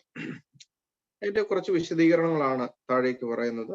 സമയോൺ എന്നുള്ള വാക്കിന്റെ ഉപയോഗത്തിൽ യോഹന്നാനെ സ്വാധീനിച്ചത് ഗ്രീക്ക് ചിന്തയല്ല, പ്രത്യുത എബ്രായ ചിന്താധാരയാണെന്നാണ് അവിടെ പറയുന്നത്. ഗ്രീക്ക് ചിന്തയിൽ ഞാൻ ഈ പറഞ്ഞ ഒരു മയിൽക്കുറ്റി മാത്രം, പക്ഷെ എബ്രായ ചിന്താധാരയിൽ അതൊരു എക്സ്പീരിയൻസ്. അതാണ് വ്യത്യാസം. നമുക്കത് മനസ്സിലായി എന്ന് ഞാൻ വിശ്വസിക്കുന്നു. പിന്നീട് അടുത്ത വാക്ക് പ്രവൃത്തികൾ എന്നുള്ള വാക്ക്. പ്രവൃത്തികളെന്ന് പറയുന്നത് എർഗ എന്നുള്ള വാക്കാണ്. അടയാളങ്ങൾ എന്നതിനേക്കാൾ പ്രവൃത്തികൾ. യേശുക്രിസ്തു സ്വയമായിട്ട് ഉപയോഗിക്കുന്ന വാക്കാണ് പ്രവൃത്തി എന്ന്. എന്റെ ഏത് പ്രവൃത്തി നിമിത്തം എന്ന് പറയും. യോഹന്നാൻ എഴുതുമ്പോൾ അടയാളം എന്ന് എഴുതി. യേശുക്രിസ്തു അതിനെപ്പറ്റി പറയുമ്പോൾ പ്രവൃത്തി എന്ന്. അതുകൊണ്ടാണ് ഈ രണ്ട് വാക്കുകൾ ഉപയോഗിക്കാൻ കാര്യം കേട്ടോ. അതൊന്ന് മനസ്സിലാക്കിയിരിക്കണം, പഠിക്കുന്ന കൂട്ടത്തിൽ മനസ്സിലാക്കിക്കോണം. അടയാളങ്ങൾ യോഹന്നാന്റെ പോയിന്റ് ഓഫ് വ്യൂവിലാണ്, പ്രവൃത്തികൾ എന്നുള്ളത് യേശുക്രിസ്തുവിന്റെ പോയിന്റ് ഓഫ് വ്യൂവിലും ആണെന്നുള്ളത് പെരിഫറൽ ആയിട്ടെങ്കിലും ഒന്ന് മനസ്സിലാക്കിയിരിക്കുന്നത് നല്ലത്. അപ്പോൾ അടയാളങ്ങൾ എന്നതിനേക്കാൾ പ്രവൃത്തികൾ എന്ന വാക്കാണ് ക്രിസ്തു പലപ്പോഴും സ്വന്തം അത്ഭുതങ്ങളെ പരാമർശിച്ചുകൊണ്ട് ഉപയോഗിക്കുന്നത്. 17 പ്രാവശ്യം ക്രിസ്തു തന്നെ ഉപയോഗിച്ചിട്ടുണ്ട് ഈ വാക്ക്, എർഗ എന്നുള്ള വാക്ക്, വർക്ക്സ് എന്നുള്ളത്. യേശുവിന്റെ അത്ഭുതങ്ങൾക്ക് പിന്നെ സമവീക്ഷണ സുവിശേഷത്തിൽ 2 പ്രാവശ്യം മാത്രമേ എർഗ എന്നുള്ള വാക്ക് ഉപയോഗിക്കുന്നുള്ളൂ. മത്തായി 11:2 ലൂക്കോസ് 24:19. എന്നാൽ യോഹന്നാനിൽ അത് 17 പ്രാവശ്യം ഉപയോഗിച്ചിരിക്കുന്നു എന്ന് പറയുമ്പോൾ തന്നെ അതിന്റെ വ്യത്യാസം ഒന്ന് പഠിക്കേണ്ടതാണ്. അതുകൊണ്ടാണ് അത് പഠന ഭാഗമാക്കി വെച്ചിരിക്കുന്നത്. പഴയ നിയമ പശ്ചാത്തലത്തിലാണ് ഈ പദവും മനസ്സിലാക്കേണ്ടത്. പ്രപഞ്ച സൃഷ്ടിയെ ദൈവത്തിന്റെ പ്രവൃത്തി എന്നാണ് പറയുന്നത്. 32:2 പ്രവൃത്തി എന്ന് പറഞ്ഞാൽ ആ ക്രിയേഷൻ ഹിസ്റ്ററി. അപ്പോൾ അത്ര ആഴമായ അർത്ഥമാണ് പ്രവൃത്തി എന്നുള്ളത് കൊണ്ട് പഴയ നിയമത്തിൽ സൂചിപ്പിക്കുന്നത്. അപ്പോൾ ഈ സമയ്യ എന്നുള്ള വാക്കും എർഗ എന്നുള്ള വാക്കും പഴയ നിയമ പശ്ചാത്തലത്തിൽ, യവന പശ്ചാത്തലത്തിൽ കാണരുത്, പഴയ നിയമ പശ്ചാത്തലത്തിലാണ് ഈ പദവും മനസ്സിലാക്കേണ്ടത് എന്ന് സൂചിപ്പിക്കുകയാണ്. അതിന്റെ വിശദീകരണങ്ങളാണ് താഴോട്ട് വായിക്കുന്നത്. നിങ്ങൾക്ക് അത് വായിച്ച് മനസ്സിലാക്കാവുന്നതേ ഉള്ളൂ. അതാണ് ഈ അടയാളങ്ങളും പ്രവൃത്തികളും. ഈ സുവിശേഷത്തിലെ അടയാളങ്ങളും പ്രവൃത്തികളും യേശുവിന്റെ ദൈവിക ഉത്ഭവത്തിനും ദിവ്യ ദൗത്യത്തിനും സാക്ഷ്യം വഹിക്കുകയാണ് ചെയ്യുന്നത്. അവ മൂലം അവനിൽ വിശ്വസിക്കുന്നതിനും വിശ്വാസം വഴി രക്ഷ പ്രാപിക്കുന്നതിനും പ്രചോദനമായിട്ടുള്ളൊന്നു എന്ന് പറയുക. പിന്നീട് 7 അടയാളങ്ങളും അവിടെ അർത്ഥവും പറയുന്നുണ്ട്. ഒന്നാമത്തെ അടയാളം വെള്ളം വീഞ്ഞാക്കുന്നതാണ്. യോഹന്നാൻ 2:1-11 വരെ. എന്താണ് അതിന്റെ അർത്ഥം? ക്രിസ്തു കൈവരുത്തുന്ന രൂപാന്തരം സൂചിപ്പിക്കുന്നു. വെള്ളം വീഞ്ഞായി, എന്റെ ഭാഷയിൽ പറഞ്ഞാൽ പിന്നീട് ആ വീഞ്ഞ് രക്തമാക്കി ക്രിസ്തു തരുന്നു കേട്ടോ. വെള്ളം വീഞ്ഞായി പിന്നീട് ആ വീഞ്ഞ് രക്തമാക്കും. അതാണ് യേശു ക്രിസ്തുവിന്റെ ഇൻകാർണേഷൻ. ആദ്യം വെള്ളം വീഞ്ഞാക്കി. അപ്പൊ ഇത് കാനായി നടന്ന ചുമ്മാ ഒരു അത്ഭുതം, അച്ചായന്മാർക്ക് കള്ളടിക്കാനുള്ള പിന്നെ ലൈസൻസ് ഒന്നും കാണരുത്. ഭയങ്കര ദോഷമാണ് നിങ്ങൾ ചെയ്യുന്നത്. അതിന്റെ ആന്തരിക അർത്ഥം മനസ്സിലാക്കിയാൽ നിങ്ങൾ ഒരിക്കലും അങ്ങനെ പറയാൻ നിങ്ങളുടെ നാവ് പോലും നിങ്ങൾ ഇനി അങ്ങനെ ചലിപ്പിക്കത്തില്ല, തെറ്റായ വ്യാഖ്യാനത്തിന് വേണ്ടി. വെള്ളം വീഞ്ഞാക്കുന്നു, ആ വീഞ്ഞ് പിന്നീട് രക്തമായിട്ട് കർത്താവ് തരുന്നു. അവന്റെ ജീവൻ തന്നെ നമുക്ക് നൽകാൻ പോവുക. അതാണ് ക്രിസ്തു കൈവരുത്തുന്ന രൂപാന്തരം എന്നുള്ളത് കൊണ്ട് എന്റെ ഭാഷ്യം. 2, രാജഭൃത്യന്റെ മകനെ സൗഖ്യമാക്കുന്നു എന്നുള്ളതാണ്. രാജഭൃത്യന്റെ ഇവിടെ രാജഭൃത്യന്റെ യായിറോസിന്റെ മകളെയാണ് മറ്റേ സമവീക്ഷണ സുവിശേഷങ്ങളിൽ. ഇവിടെ രാജഭൃത്യന്റെ മകനെ സൗഖ്യമാക്കുന്ന ഒരു അടയാളം. വിശ്വാസത്താൽ ക്രിസ്തു സ്വസ്ഥമാക്കുന്നു. വിശ്വാസം ഉള്ളപ്പോഴ് രാജഭൃത്യൻ പറയുന്നുണ്ട്, നീ എന്റെ പെരയ്ക്കകത്തേക്ക് വരാൻ പോലും ഞാൻ യോഗ്യനല്ല എന്ന് പറയുമ്പോഴും അവന്റെ വിശ്വാസം കണ്ടുകൊണ്ട് യേശുക്രിസ്തു സൗഖ്യം കൊടുക്കുന്നതായിട്ട് 4-ാം അധ്യായത്തിന് 46-54 വരെ വാക്യങ്ങളിൽ വായിക്കും. തളർന്നവനെ സൗഖ്യമാക്കുന്നു. നഷ്ടപ്പെട്ട ശക്തി ക്രിസ്തു പ്രദാനം ചെയ്യുന്നു. അതാണ് 38 വർഷമായി തളർന്നു കിടന്നവൻ സ്വസ്ഥനാകുന്നു എന്നതുകൊണ്ട്. നമുക്കറിയാമല്ലോ, 38 വർഷം ആയിട്ട് തളർന്നു കിടക്കുക. നിങ്ങൾക്ക് ഒരു മർമ്മം കൂടെ പറഞ്ഞേക്കാം. യേശുവിന് ഈ അത്ഭുതം ചെയ്യുമ്പോൾ എത്ര വയസ്സ് കാണും? മാക്സിമം 33. ഇവൻ കിടക്കാൻ തുടങ്ങിയിട്ട് കൊല്ലം എത്രയായി? കിടക്കാൻ തുടങ്ങിയിട്ട് 38ആയി. അപ്പൊ 58-60 വയസ്സുള്ള ആളാ. സന്ദേശം, നിന്റെ തളർച്ച എത്ര വർഷം വേണേലും ആയിക്കോട്ടെ, അത് നീ തളർന്നു കഴിഞ്ഞൊരു 3 കൊല്ലം കൂടെ കഴിഞ്ഞ് ഒരു 10-33 കൊല്ലം കൂടെ കഴിയുമ്പോഴും ആണെങ്കിൽ പോലും നിന്നെ കാണാനായിട്ടൊരു യേശു വരുന്നുണ്ട്. അതായിരിക്കട്ടെ സന്ദേശം.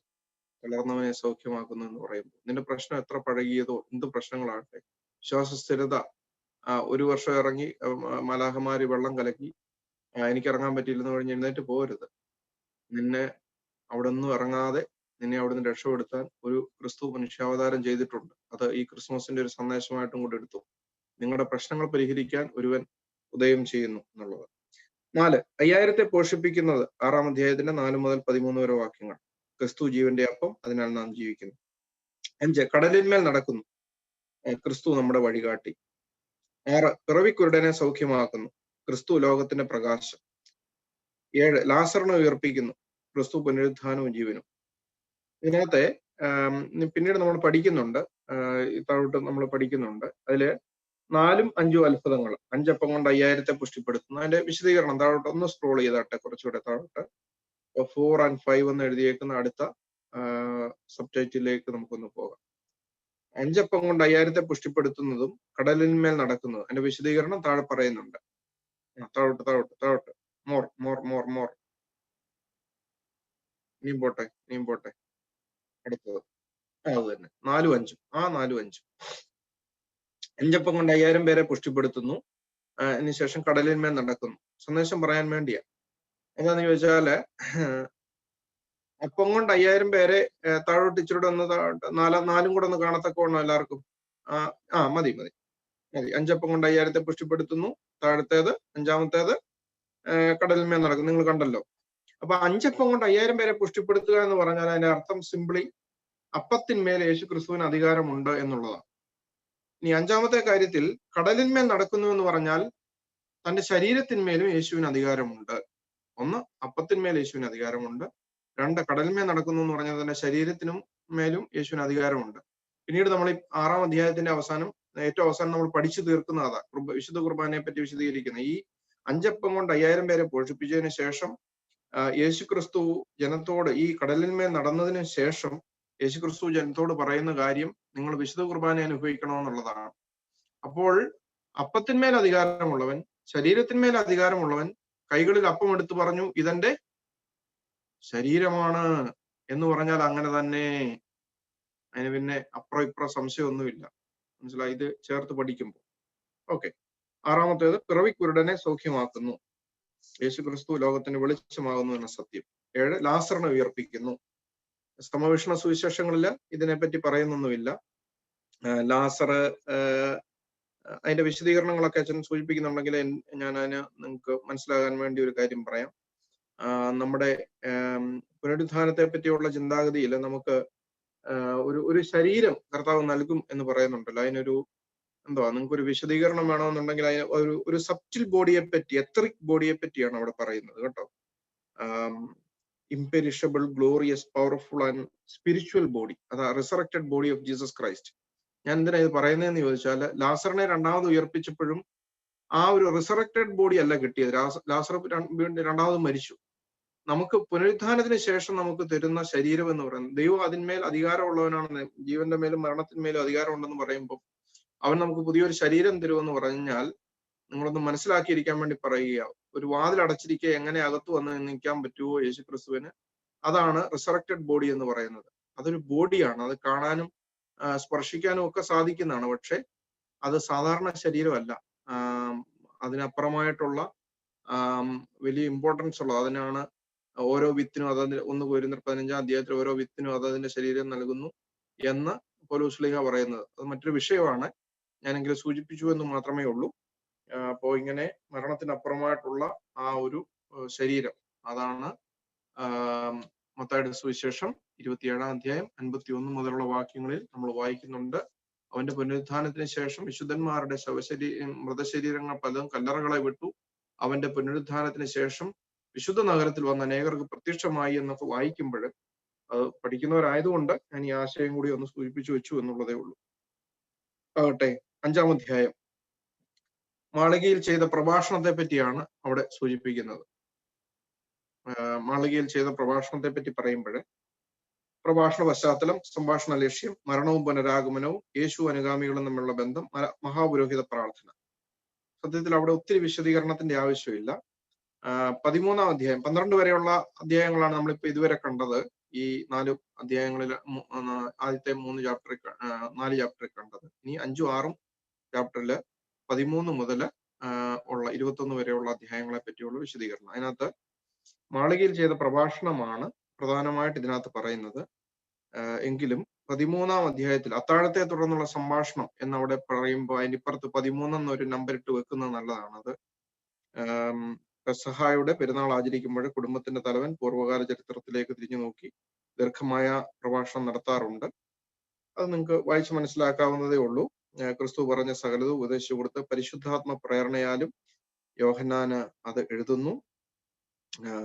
പിന്നെ അതിനകത്തെ പ്രധാന ആശയം എന്ന് പറയുന്നത് ഇത്രേ ഉള്ളൂ. 13-ാം അധ്യായത്തിന്റെ നാഴിക വന്നു കഴിഞ്ഞു എന്നുള്ളതാണ്.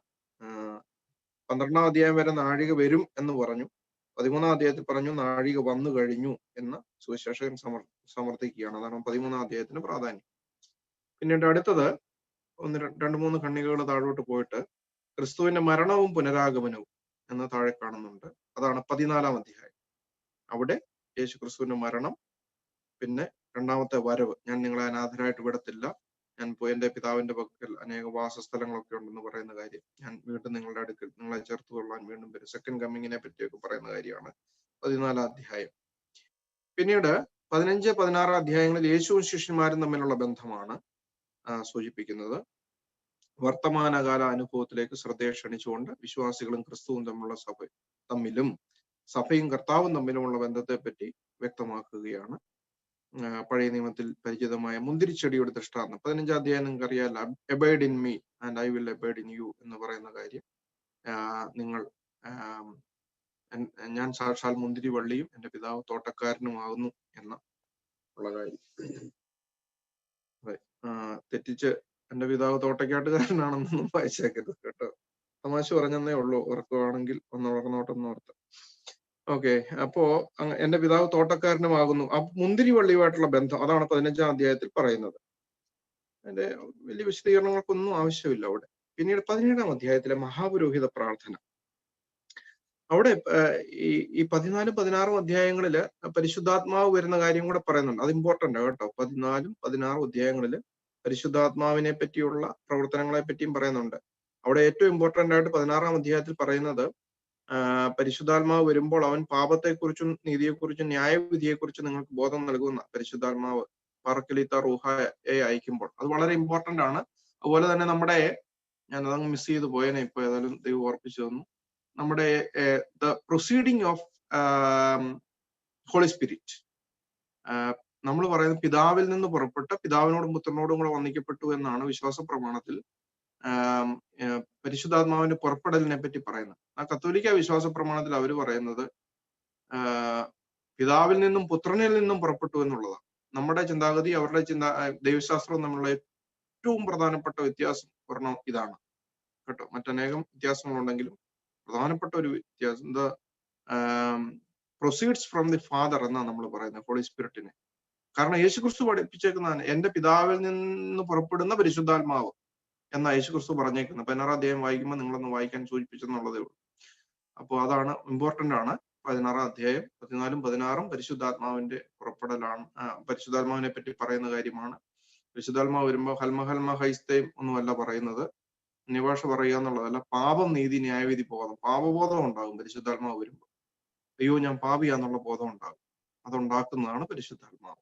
ഓക്കെ, 17-ാം അധ്യായത്തിലെ മഹാപുരോഹിത പ്രാർത്ഥനയാണ് നമ്മൾ വായിക്കുന്നത്. നിങ്ങൾക്കറിയാം, അതിനെ high priestly prayer of Jesus Christ എന്ന് നമുക്കറിയാം. ഈ പ്രാർത്ഥനയെ മഹാപുരോഹിത പ്രാർത്ഥന എന്ന് വിശേഷിപ്പിക്കാം. നമ്മളുടെ സെക്കൻഡ് പാരഗ്രാഫാണ് ഞാൻ പറയുന്നത്. നമ്മുടെ ആത്മാക്കളുടെ മഹാപുരോഹിതനായ ക്രിസ്തു തന്നെ നടത്തുന്ന ഹൃദയസ്പൃക്കായ പ്രാർത്ഥനയാണ് സെയിന്റ് ജോൺ 17.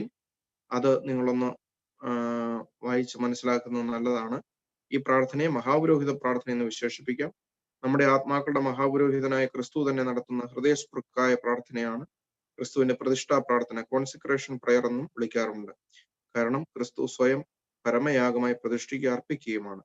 ഉദ്ധിതനായ ക്രിസ്തു പിതൃസമക്ഷം നിതാന്തമായി അർപ്പിച്ചുകൊണ്ടിരിക്കുന്ന ഒരു പ്രാർത്ഥനയുടെ സ്വഭാവമാണ് ഇതിനുള്ളത്. അവൻ തന്നെ ബലിവസ്തുവും സ്വീകർത്താവുമാണ്. അപ്പൊ മഹാപുരോഹിതനായി അവൻ പുരോഹിതനും ബലിവസ്തുവും അവൻ തന്നെ. അപ്പൊ ആ ഒരർത്ഥത്തിൽ വേണം മഹാപുരോഹിത പ്രാർത്ഥനയെന്ന് കാണാനായിട്ട്. നമ്മുടെ ആത്മാക്കളുടെ മഹാപുരോഹിതനാണ് യേശു ക്രിസ്തു. അവന്റെ തിരുശരീര രക്തങ്ങളുടെ സംസർഗം വഴിയായിട്ടാണ് ഇറ്റേണൽ ലൈഫ് നമുക്ക് ലഭിക്കുന്നത് എന്നുള്ളതാണ്. 3 കാര്യങ്ങൾ ഈ പ്രാർത്ഥനയിൽ ഉൾക്കൊണ്ടിരിക്കുന്നു എന്ന് പറയുക. ഒന്ന്, ക്രിസ്തു തനിക്ക് വേണ്ടി തന്നെ പ്രാർത്ഥിക്കുന്നു. വാക്യങ്ങൾ 17-ാം അധ്യായത്തിലെ 1 മുതൽ 5 വരെ വാക്യങ്ങൾ ക്രിസ്തു തനിക്ക് വേണ്ടി തന്നെ പിതാവിനോട് പ്രാർത്ഥിക്കുന്നു. 2, ക്രിസ്തു അപ്പോസ്തലന്മാർക്ക് വേണ്ടി പ്രാർത്ഥിക്കുന്നു. 6 തൊട്ട് 19 വരെ ഉള്ള വാക്യങ്ങള്. അതിന്റെ ഘടന വളരെ മനോഹരമാണ്. നിങ്ങൾ ഈ 17-ാം അധ്യായം, നിങ്ങൾ ഈ യോഹന്നാന്റെ സുവിശേഷം തന്നെ, ഇനി അതല്ല ഈ ഇതുപോലുള്ള ഇമ്പോർട്ടന്റ് ആയിട്ടുള്ള ഈ ഭാഗങ്ങളെങ്കിലും നിങ്ങൾ ഇനിയും വൈകുന്നേരം പ്രാർത്ഥിക്കാനിരിക്കുമ്പം വേദോത്സവം വായിക്കുന്ന സമയത്ത് ഈ ഭാഗങ്ങളൊക്കെ ഒന്ന് വായിക്കുവാണെങ്കിൽ നിങ്ങൾക്ക് എഴുതാനും എളുപ്പം കിട്ടും, വായിച്ച് മനസ്സിലാക്കാനും കുറച്ചുകൂടെ കാര്യങ്ങൾ കൂടുതൽ ഗ്രഹിക്കാനും സാധിക്കും. പ്രാക്ടിക്കൽ സൈഡ് ഞാൻ പറഞ്ഞെന്നുള്ളതേ ഉള്ളൂ, അതൊന്ന് ശ്രദ്ധിക്കുന്നത് നല്ലതാണ്. എസ്പെഷ്യലി 13 മുതലുള്ള അധ്യായങ്ങളൊന്ന് വായിക്കുന്നത് നല്ലതാണ്. 17 വരെയെങ്കിലും ഒന്ന് വായിക്കുന്നത് വളരെ നല്ലതാണ്. അപ്പൊ ഈ 3 കാര്യങ്ങളാണ് പ്രധാനമായിട്ടും. ക്രിസ്തു തനിക്ക് വേണ്ടി പ്രാർത്ഥിക്കുന്നു, ക്രിസ്തു അപ്പോസ്തലന്മാർക്ക് വേണ്ടി പ്രാർത്ഥിക്കുന്നു, 3, ക്രിസ്തു സാർവത്രിക സഭയ്ക്ക് വേണ്ടി പ്രാർത്ഥിക്കുന്നു. എല്ലാവരും, പിതാവേ ഞാനും നീയും ഒന്നായിരിക്കുന്ന ഇവരും തമ്മിൽ ഒന്നായിത്തീരണം. അതാണ് മഹാപുരോഹിത പ്രാർത്ഥനയുടെ കണ്ടന്റ്. അതിന്റെ വിശദീകരണങ്ങളാണ് താഴോട്ട് നൽകുന്നത്. അവസാനത്തെ അധ്യായത്തില് സുവിശേഷത്തിലെ കുദാശാപരമായ ഉപദേശം അതാണ് പറയുന്നത്. സാക്രമെന്റ് എന്താണ്? മനുഷ്യാവതാരമാണ് ഏറ്റവും വലിയ കുദാശ. മാമോദിസായും കുർബാനയും 2 പ്രധാന കുദാശകള്. മറ്റു കുദാശകളെ പറ്റിയും യോഹന്നാന്റെ സുവിശേഷത്തിൽ സൂചനകൾ. അതാണ് ഇത് ഈ അധ്യായത്തിൽ പറയുന്നത്. ആദ്യമേ പറയുന്നത് എന്താണ് ഈ സാക്രമെന്റ് എന്നുള്ളത് പറയുക. ബാഹ്യവും പദാർത്ഥവുമായത് കൂടി അദൃശ്യമായ ദൈവശക്തി വ്യാപരിക്കുന്നു. തന്മൂലം കൃപാവരങ്ങളും അനുഗ്രഹങ്ങളും മനുഷ്യന് സംലഭ്യമാകുന്നു. ഈ അടിസ്ഥാനത്തിൽ നോക്കുമ്പോൾ ഏറ്റവും വലിയ കുദാശ ദൈവപുത്രന്റെ മനുഷ്യാവതാരമാണ് എന്ന് പറഞ്ഞാൽ മനുഷ്യ ശരീരത്തിലൂടെ ദൈവം തന്നെ ലോകത്തിലേക്ക് വെളിപ്പെട്ടു. നിങ്ങൾക്ക് അറിയാമല്ലോ, കുദാശകളെ പറ്റി പറയുന്നത് തന്നെ അപ്രത്യക്ഷങ്ങളായ ദൈവിക കൃപകളുടെ പ്രത്യക്ഷങ്ങളായ അടയാളങ്ങളാണ് കുദാശകൾ. സൺഡേ സ്കൂളിൽ പഠിക്കുന്നതല്ലേ? അപ്രത്യക്ഷങ്ങളായ ദൈവിക കൃപകളുടെ പ്രത്യക്ഷങ്ങളായ അടയാളങ്ങളാണ് കുദാശകൾ. നമ്മൾ 5-ാം ക്ലാസ്സിലോ 6-ാം ക്ലാസ്സിലോ ഒക്കെ പഠിക്കുന്നത് പോലെ. അപ്പോ അപ്രത്യക്ഷങ്ങളായിരിക്കുന്ന ഇൻവിസിബിൾ ആയിട്ടുള്ള ഗ്രേസ് ഓഫ് ഗോഡ് അല്ലെങ്കിൽ ദൈവത്തിന്റെ സാൽവേഷൻ എന്ന് പറയുന്നത് നമുക്ക് പ്രത്യക്ഷങ്ങളായിരിക്കുന്ന ചില അടയാളങ്ങളിലൂടെ, മോദീസാകുമ്പോൾ വെള്ളത്തിലൂടെ, മോറോനിലൂടെ, വിശുദ്ധ കുർബാനയാകുമ്പോൾ അപ്പത്തിലൂടെയും വീഞ്ഞിലൂടെയും, പാപമോചനം എന്ന് പറയുമ്പോൾ നമ്മളത് ഏറ്റുപറച്ചിലൂടെ, അങ്ങനെ ഈ ബാഹ്യമായിരിക്കുന്ന ചില കാര്യങ്ങളിലൂടെ, അതല്ലേ എണ്ണ, രോഗി ലേപനം നമ്മൾ നടത്തുമ്പോൾ, വിവാഹ കൂദാശയില് മോതിരം, മാല ഒക്കെ ആശീർവദിക്കുന്ന സമയത്ത്, കിരീടം വാഴ്ത്തുന്ന സമയത്ത് ബാഹ്യങ്ങളായിരിക്കുന്ന ചില കാര്യങ്ങളിലൂടെ, അങ്ങനെ പ്രത്യക്ഷങ്ങളായിരിക്കുന്ന ചില കർമ്മങ്ങളിലൂടെ അപ്രത്യക്ഷമായ ദൈവിക കൃപകൾ കിട്ടുന്നതാണ് സാക്രമെന്റ് എന്ന് പറയുന്നത്. യോഹന്നാന് പറയുന്നത് അത് തന്നെയാണ്. ഈ അച്ഛൻ ഇതിനകത്ത് പറയുന്ന ഏറ്റവും പ്രധാനപ്പെട്ട കാര്യം ഈ മനുഷ്യാവതാരം, ഇൻകാർണേഷൻ ആണ് ഏറ്റവും വലിയ കുദാശ എന്ന് പറയുന്നത്. കാര്യം എന്നാന്ന് ചോദിച്ചാല് ദൈവം തന്നെ മനുഷ്യനായിട്ട് മനുഷ്യ ശരീരം എടുത്ത് ഒരു പദാർത്ഥം നമുക്ക് കാണപ്പെടുന്ന ഒരു ശരീരത്തിലൂടെ ലോകത്തിൽ വെളിപ്പെട്ടു എന്നുള്ളത് അതാണ് ഏറ്റവും വലിയ കുദാശ. അത് യോഹന്നാൻ 1:14 പറ്റിയുള്ള വിശദീകരണമാണ് അവിടെ പറയുന്നത്. പിന്നെ പറയുന്ന 2 കാര്യങ്ങൾ മാമോദീസായും വിശുദ്ധ കുർബാനയുമാണ്. മാമോദീസായെ പറ്റി 3-ാം അധ്യായത്തിലും വിശുദ്ധ കുർബാനയെ പറ്റി 6-ാം അധ്യായത്തിലും പറയുന്നു.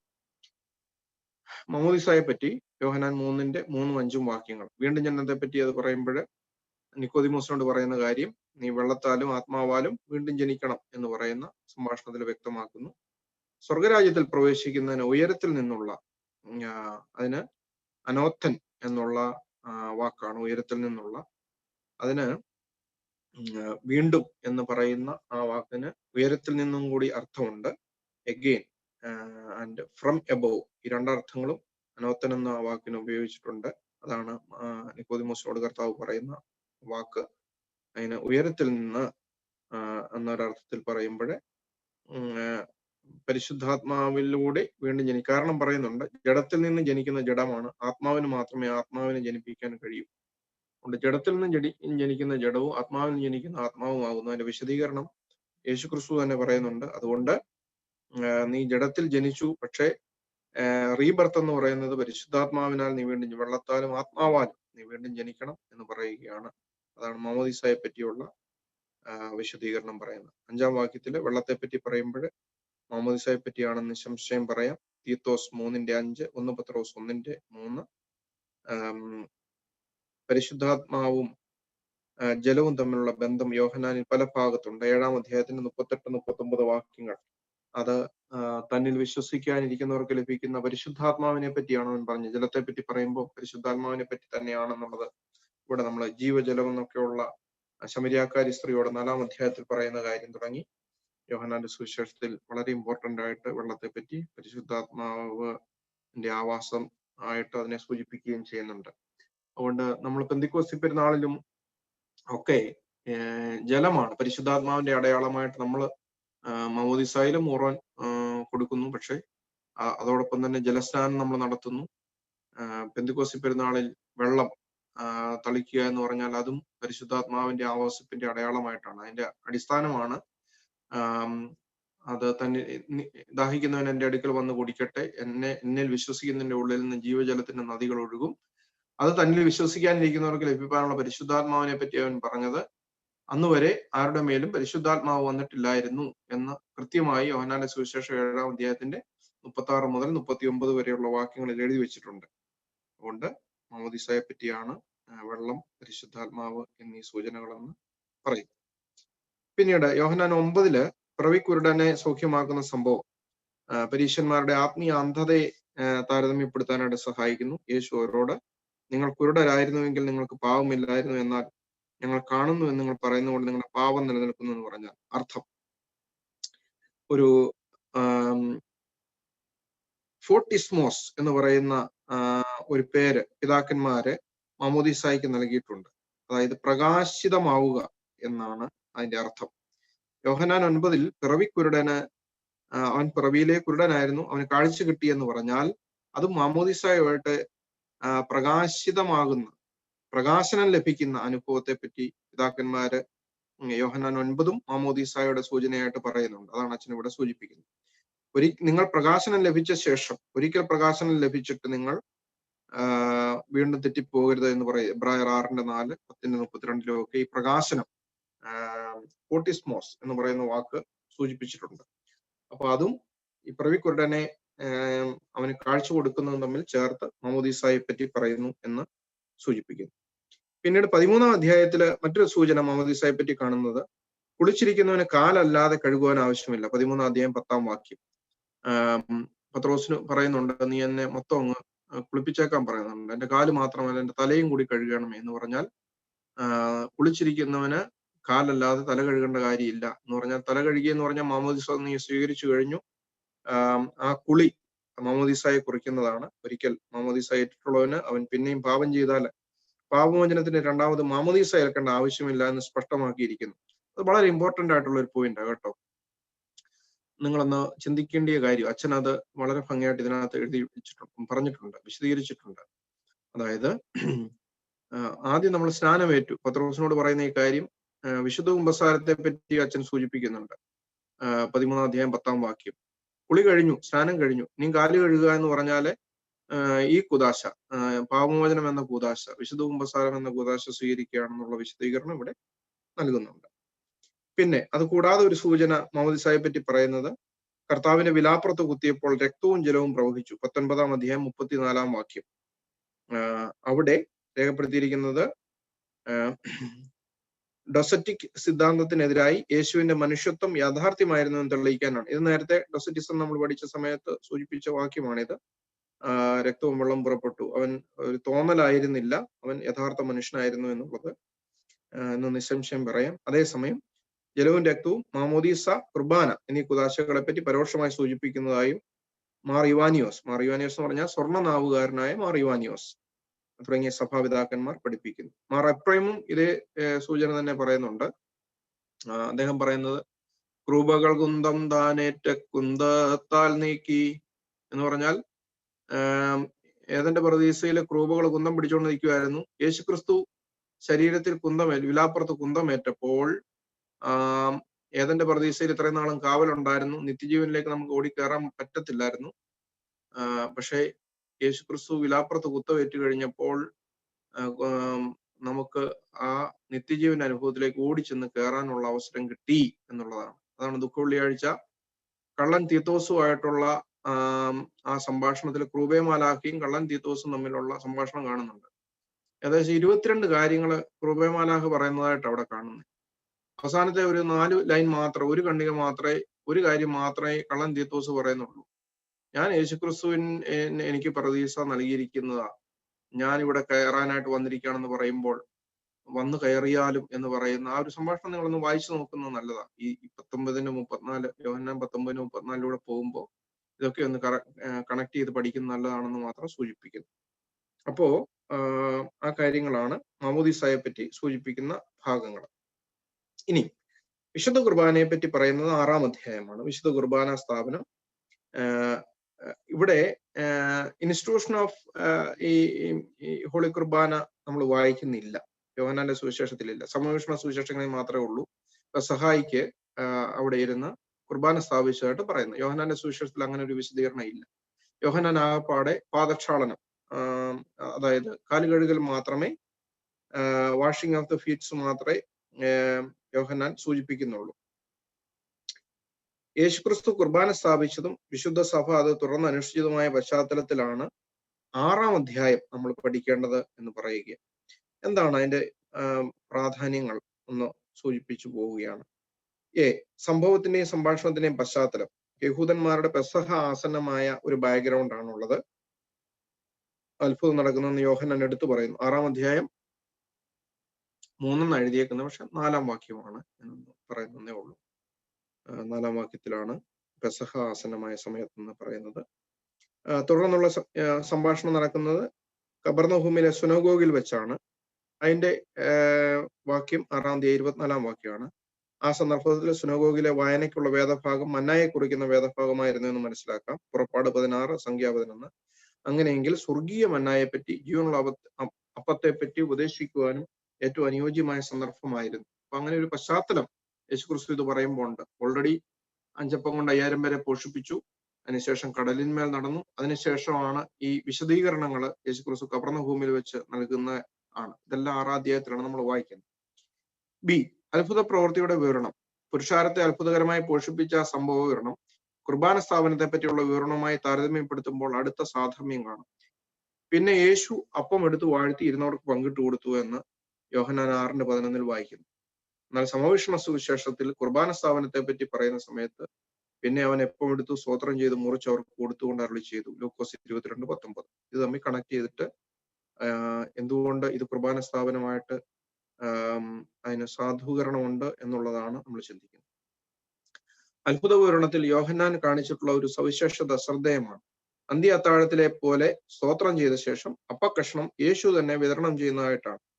ജനങ്ങളുടെ സംഖ്യ നോക്കുമ്പോൾ ക്രിസ്തു തന്നെ വിതരണം ചെയ്യുക സ്വാഭാവികമല്ല, ശിഷ്യന്മാർ വഴി ആയിരിക്കണം കൊടുത്തത്. എന്നാൽ യോഹന്നാൻ വരുത്തിയ മാറ്റം കുർബാനയോടുള്ള സാമ്യം കൊണ്ടുവരുന്നതിനായിരിക്കണം. അന്ത്യ അത്താഴത്തിലെ പ്രവൃത്തിയും അപ്പം വർദ്ധിപ്പിക്കലും തമ്മിൽ ഒരു വലിയ ബന്ധം ആദ്യകാല സുവിശേഷ ഘോഷണങ്ങളിൽ തന്നെ വെളിപ്പെടുത്തിയിരിക്കണം. ഇനി അടുത്തത് ജീവന്റെ അപ്പത്തെ കുറിച്ചുള്ള സംഭാഷണം. സി, അപ്പം വർദ്ധിപ്പിക്കലിന്റെ പശ്ചാത്തലത്തിൽ ജീവന്റെ അപ്പത്തിലേക്ക് ജനങ്ങളെ ശ്രദ്ധ ക്ഷണിക്കുന്നു.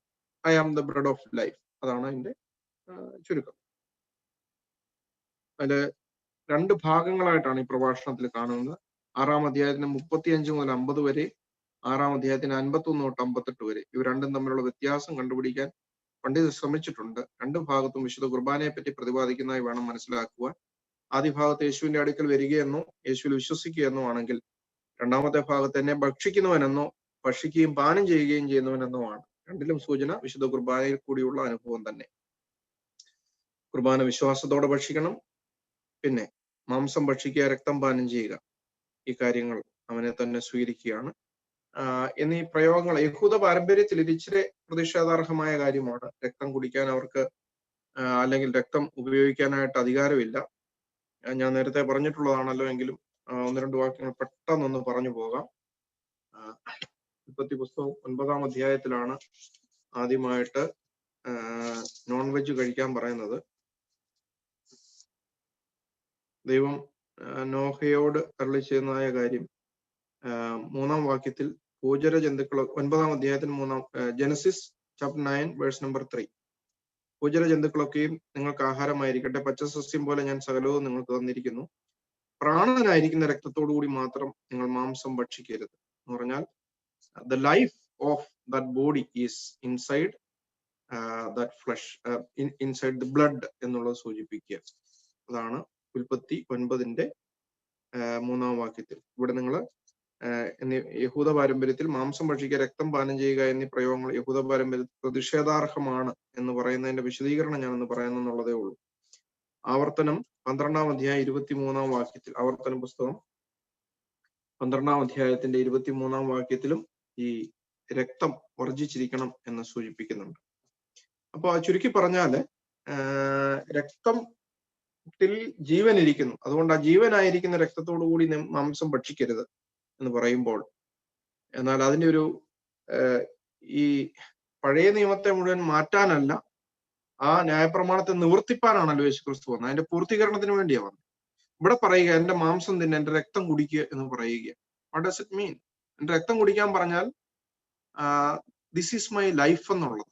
അതുകൊണ്ടാണ് ഇത് ജീവന്റെ അപ്പമാണ് എന്ന് പറയാൻ കാര്യം. I am the bread of life എന്ന് പറയാൻ കാര്യം, ആ ബ്രെഡിലും ആ ബ്ലഡിലും ജീവൻ ഇരിക്കുന്നു.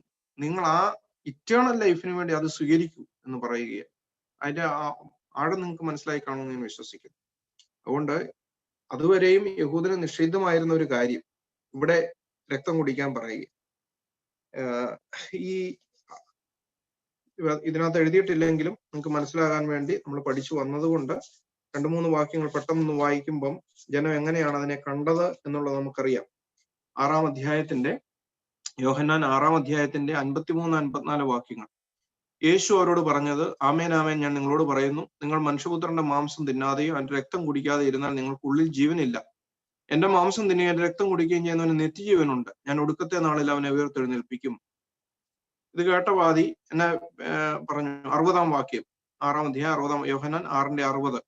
അവന്റെ ശിഷ്യന്മാർ പലരും അത് കേട്ടിട്ട്, ഇത് കഠിന വാക്ക്, ഇത് ആർക്ക് കേൾപ്പാൻ കഴിയും എന്ന് പറഞ്ഞു.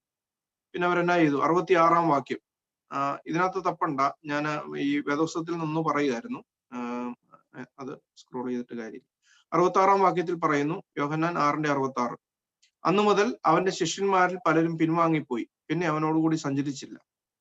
കണ്ടോ, ഇതാണ് അവർ ചെയ്ത കാര്യം എന്ന് പറഞ്ഞാൽ അവർക്ക് ഒട്ടും ഡൈജസ്റ്റ് ചെയ്തില്ല അവന്റെ മാംസം തിന്നണം, രക്തം കുടിക്കണം എന്നൊക്കെ പറഞ്ഞു. അപ്പൊ വിശുദ്ധ കുർബാനയെ പറ്റി ഇന്നും പലരും അധിക്ഷേപിക്കുന്ന ഒരു കാര്യമായത്. യേശുവിനെ കീറി മുറിച്ച് തിന്നാനാണോ, അങ്ങനെയാണോ ഇങ്ങനെയാണോ എന്നൊക്കെ പലരും ചോദിക്കാറുണ്ട്. നമ്മളെ ഈ പ്രൊട്ടസ്റ്റന്റ് ചിന്താഗതി ഉള്ളവർ, നമ്മുടെ അമ്മമാരൊക്കെ പലരും അതിന്റെ പുറകെ പോവുകയും ചെയ്യും. ഞാൻ അനുഭവത്തിൽ എന്ന് പറയുന്നത് വെറുതെ അടച്ചാക്ഷേപിക്കുകയല്ല കേട്ടോ, ക്ഷമിക്കണം, അങ്ങനെ ചിന്തിക്കരുത്. നമ്മളെ പല ആൾക്കാരും ഈ അറിവില്ലാതെ ഇതിന്റെ എല്ലാം പുറകെ പോകും. ഓക്കെ, പിന്നെ അവനോടുകൂടി സഞ്ചരിച്ചില്ല. അതായത് യേശുക്രിസ്തുവിൻ ചെയ്യണമെന്ന് പറഞ്ഞ കാര്യം അനുഷ്ഠിക്കാത്തവരാരും അവനോടുകൂടി സഞ്ചരിക്കുന്നവരല്ല. വിശുദ്ധ കുർബാന അനുഭവിക്കാതെ യേശുക്രിസ്തുവിനോട് ഒരു സംസർഗം ഇല്ല. ആ കാര്യം തന്നെ 67-ാം വാക്യത്തിൽ യേശു പന്തിരുവരോട് ചോദിക്കുകയാണ്, ആകയാൽ യേശു പന്തിരുവരോട് നിങ്ങൾക്കും പൊയ്ക്കൊള്ളുവാൻ മനസ്സുണ്ടോ എന്ന് ചോദിച്ചു. അപ്പോൾ 68-ാം വാക്യത്തിൽ ശിമോൻ പത്രോസ് അവനോട് പറഞ്ഞു, എന്നാ പറഞ്ഞു? നിത്യജീവമൊഴികൾ നിന്നിലുണ്ട് പരനെ, നിന്നെ വിട്ടിട്ടടിയങ്ങൾ എങ്ങു പോയി വസിക്കും, നിന്നെ വിട്ടിട്ടടിയങ്ങൾ എങ്ങു പോയി വസിക്കും, നീയല്ലോ ഞങ്ങൾക്കുള്ള ദിവ്യ സമ്പത്തേശുവേ എന്ന് പറഞ്ഞു. 68-ാം വാക്യം, ശിമോൻ പത്രോസ് അവനോട്, കർത്താവേ, ഞങ്ങൾ ആരുടെ അടുക്കൽ പോകും? നിത്യജീവന്റെ വചനങ്ങൾ നിന്റെ പക്കലുണ്ട്. കണ്ടോ, വചനം, ലോഗോസ്, നിത്യജീവൻ, ഇറ്റേണൽ ലൈഫ്, നിത്യജീവന്റെ വചനങ്ങൾ നിന്റെ പക്കലുണ്ട്, നീ ദൈവത്തിന്റെ പരിശുദ്ധൻ എന്ന് ഞങ്ങൾ വിശ്വസിച്ചും അറിഞ്ഞും ഇരിക്കുന്നു എന്ന് ഉത്തരം പറഞ്ഞു. അപ്പോൾ യേശുക്രിസ്തുവിന് മനോവേദനയുണ്ട്. ഈ വിശുദ്ധ കുർബാന അനുഭവിക്കാതെ പോകുന്നവരെ കണ്ടിട്ട് കർത്താവിന് മനോവേദനയുണ്ട്. നിങ്ങൾക്കറിയാമല്ലോ, അവിടെ കുറെ പേര് കാണുമായിരിക്കുമല്ലോ. അതിൽ 12 അപ്പോസ്തലന്മാരോട് ചോദിക്കുക, നിങ്ങൾക്ക് ഇത് മനസ്സിലാകുന്നില്ല, നിങ്ങളും പോകാൻ റെഡിയാണോ? യേശു വേദനിക്കുന്നുണ്ട് കേട്ടോ, യേശുവിന് വേദനിക്കുന്നുണ്ട്. വിശുദ്ധ കുർബാന ഉപേക്ഷിച്ച് ആരെങ്കിലും പോകുന്നെങ്കിൽ തമ്പുരാൻ വേദനിക്കുന്നുണ്ട്. തമ്പുരാൻ ഇന്ന് രാത്രി നിങ്ങളോട് ചോദിക്കുന്നു, ആരെങ്കിലും എന്നെ കേൾക്കുന്ന ഒരു ചഞ്ചല ചിത്തരായിട്ടിരിക്കുന്നവരുണ്ടെങ്കിൽ, ആരോ ഉണ്ട്, അങ്ങനെ ചഞ്ചല ചിത്തരായിട്ടിരിക്കുന്നവരുണ്ടെങ്കിൽ അതുകൊണ്ട് തിരുവചനം പറയുന്നു, അങ്ങനെ പോകാൻ പാടില്ല, ദൈവം അത് ആഗ്രഹിക്കുന്നില്ല എന്നുള്ളത് ഒന്ന് അറിഞ്ഞിരിക്കണം. അപ്പോൾ അത് കൃത്യമായിട്ടത് മനസ്സിലായി എന്ന് ഞാൻ വിശ്വസിക്കുക. വിശുദ്ധ കുർബാന അനുഭവത്തിന്റെ ഫലങ്ങൾ കാര്യത്തെ പറ്റി അവിടെ സൂചിപ്പിക്കുന്നുണ്ട്. പ്രധാനമായും 3 ഫലങ്ങളുണ്ട്. 1 ഇറ്റേണൽ ലൈഫ്, 2 കൊയിനോണിയ, ഐക്യം, ദൈവവുമായിട്ടുള്ള കൂട്ടായ്മ, 3 ഉത്ഥാനം. ഈ 3 കാര്യങ്ങളാണ്. ഈ അപ്പം തിന്നുന്നവൻ എന്നേക്കും ജീവിക്കും, ഇറ്റേണൽ ലൈഫ്. എന്റെ മാംസം കൊയിനോണിയ എന്താ, അല്ലെങ്കിൽ ദൈവമായുള്ള കൂട്ടായ്മ എന്താ? എന്റെ മാംസം ഭക്ഷിക്കുകയും എന്റെ രക്തം കുടിക്കുകയും ചെയ്യുന്ന ഞാൻ അവനിലും വസിക്കുന്നു. ഇതെല്ലാം യേശുക്രിസ്തുവിലൂടെ, നിങ്ങൾ യേശുക്രിസ്തുവിന്റെ പുറകെയാന്ന് പറഞ്ഞാൽ ഇത് ചെയ്തിരിക്കണം. വിശുദ്ധ കുർബാന അത് അനുഭവിക്കേണ്ട രീതിയിൽ അനുഭവിച്ചിരിക്കണം. പിന്നീട് ഉത്ഥാനം, ഇതെല്ലാം കിട്ടുന്ന ഇതിലൂടെ കേട്ടോ. എന്റെ മാംസം ഭക്ഷിക്കുകയും എന്റെ രക്തം കുടിക്കുകയും ചെയ്യുന്നതിന് നിത്യജീവനുണ്ട്, 54-ാം വാക്യം. അപ്പോ ഈ കാര്യങ്ങള് ഇതിനകത്ത് പറയുന്നു. വിശുദ്ധ കുർബാന അനുഭവിക്കുന്നവന് ഇഹത്തിൽ നിത്യജീവനുണ്ട്, അവസാനത്തിൽ യേശുവിനെ ഉയർപ്പിക്കും. യുഗാന്ത്യോന്മുഖമായ ഒരു വാഗ്ദാനവും പ്രതീക്ഷയോടെ കാണാം. വിശുദ്ധ കുർബാന നമ്മുടെ ഉയർപ്പിന്റെ ഉറപ്പാണ് എന്നുള്ളതും കൂടി പറഞ്ഞാണ് അച്ഛന അധ്യായവും ആ പുസ്തകം തന്നെ അവസാനിപ്പിക്കുന്നത്. യോഹന്നാന്റെ സുവിശേഷം കൂദാശകൾ കൂടുതലായ പ്രാധാന്യം നൽകുന്നു. മാമോദീസയെ പറ്റി കാണുന്ന ഭാഗം, വിശുദ്ധ കുർബാനയെ പറ്റിയുള്ള യോഹന്നാന്റെ ഉപദേശം, അതെല്ലാം സംഗ്രഹിച്ച് പറയുക എന്നാണ് നമുക്കുള്ള ഉത്തരവാദിത്വം. അതുകൊണ്ട് ദൈവം എല്ലാവരെയും അനുഗ്രഹിക്കട്ടെ. ഈ ഒരു പുസ്തകം ഔചാരിതമായിട്ടെങ്കിലും ഒന്ന് എടുത്തു തരാൻ സാധിച്ചതിൽ ദൈവത്തെ സ്തുതിക്കുന്നു. എനിക്കും പഠിക്കാനുള്ള ഒരു അവസരമായി. ഇന്ന് കേട്ട കാര്യങ്ങളെപ്പറ്റി എന്തെങ്കിലും സംശയങ്ങൾ നിങ്ങൾക്കുണ്ടെങ്കിൽ അല്പസമയം ചോദ്യ ഉത്തരം പറയാനായിട്ടുള്ള അവസരം.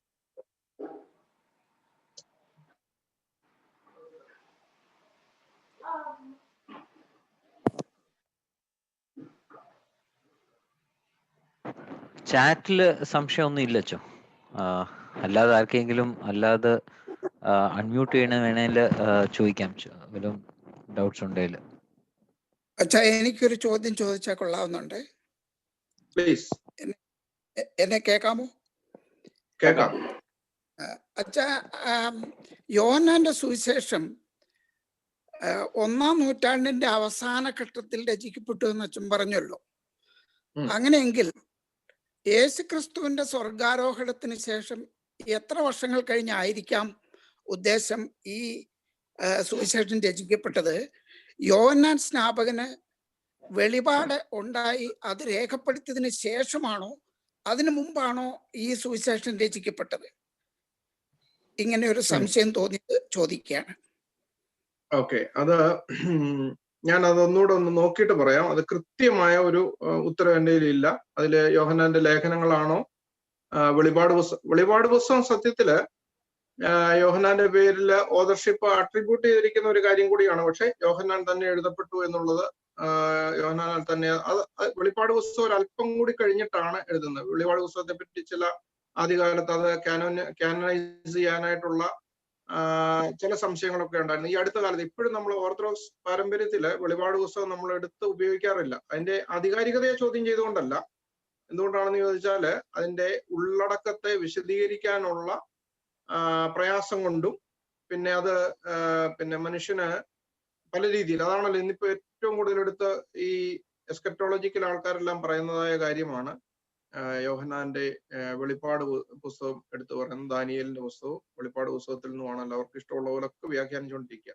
അപ്പോൾ വ്യാഖ്യാന പരിമിതി അല്ലെങ്കിൽ ഒരു ഭയം, വ്യാഖ്യാന ഭയം അന്ന് ഉണ്ടായിരുന്നത് കൊണ്ടാണ് യോഹന്നാന്റെ ലേഖനം എടുത്ത് വെളിപാട് പുസ്തകം എടുത്ത് ഉപയോഗിക്കാതിരുന്നത്. യോഹന്നാന്റെ ലേഖനങ്ങളും സ്വീകരിച്ചിരുന്നു. ഇതിലേതാണ് ആദ്യം എഴുതിയതെന്നുള്ളത് ഞാൻ ഒന്നുകൂടെ ഒന്ന് ചെക്ക് ചെയ്തിട്ട് പറയാം. അത് കൃത്യമായിട്ട് എനിക്ക് മനസ്സിൽ ഇപ്പോൾ കിട്ടുന്നില്ല. ഏത് വർഷങ്ങളിൽ, ചിലപ്പോൾ ചുരുങ്ങിയ വർഷങ്ങളുടെ വ്യത്യാസമേ കാണുള്ളൂ. ഞാനിപ്പോ ഒരു ഉത്തരം തന്നു കഴിഞ്ഞാൽ അത് തെറ്റാണെങ്കിൽ അത് ശരിയാകത്തില്ലല്ലോ. അതുകൊണ്ട് ഞാൻ സൂചിപ്പിച്ചു എന്നുള്ളത്. ക്ഷമിക്കണം. ശരി ശരി.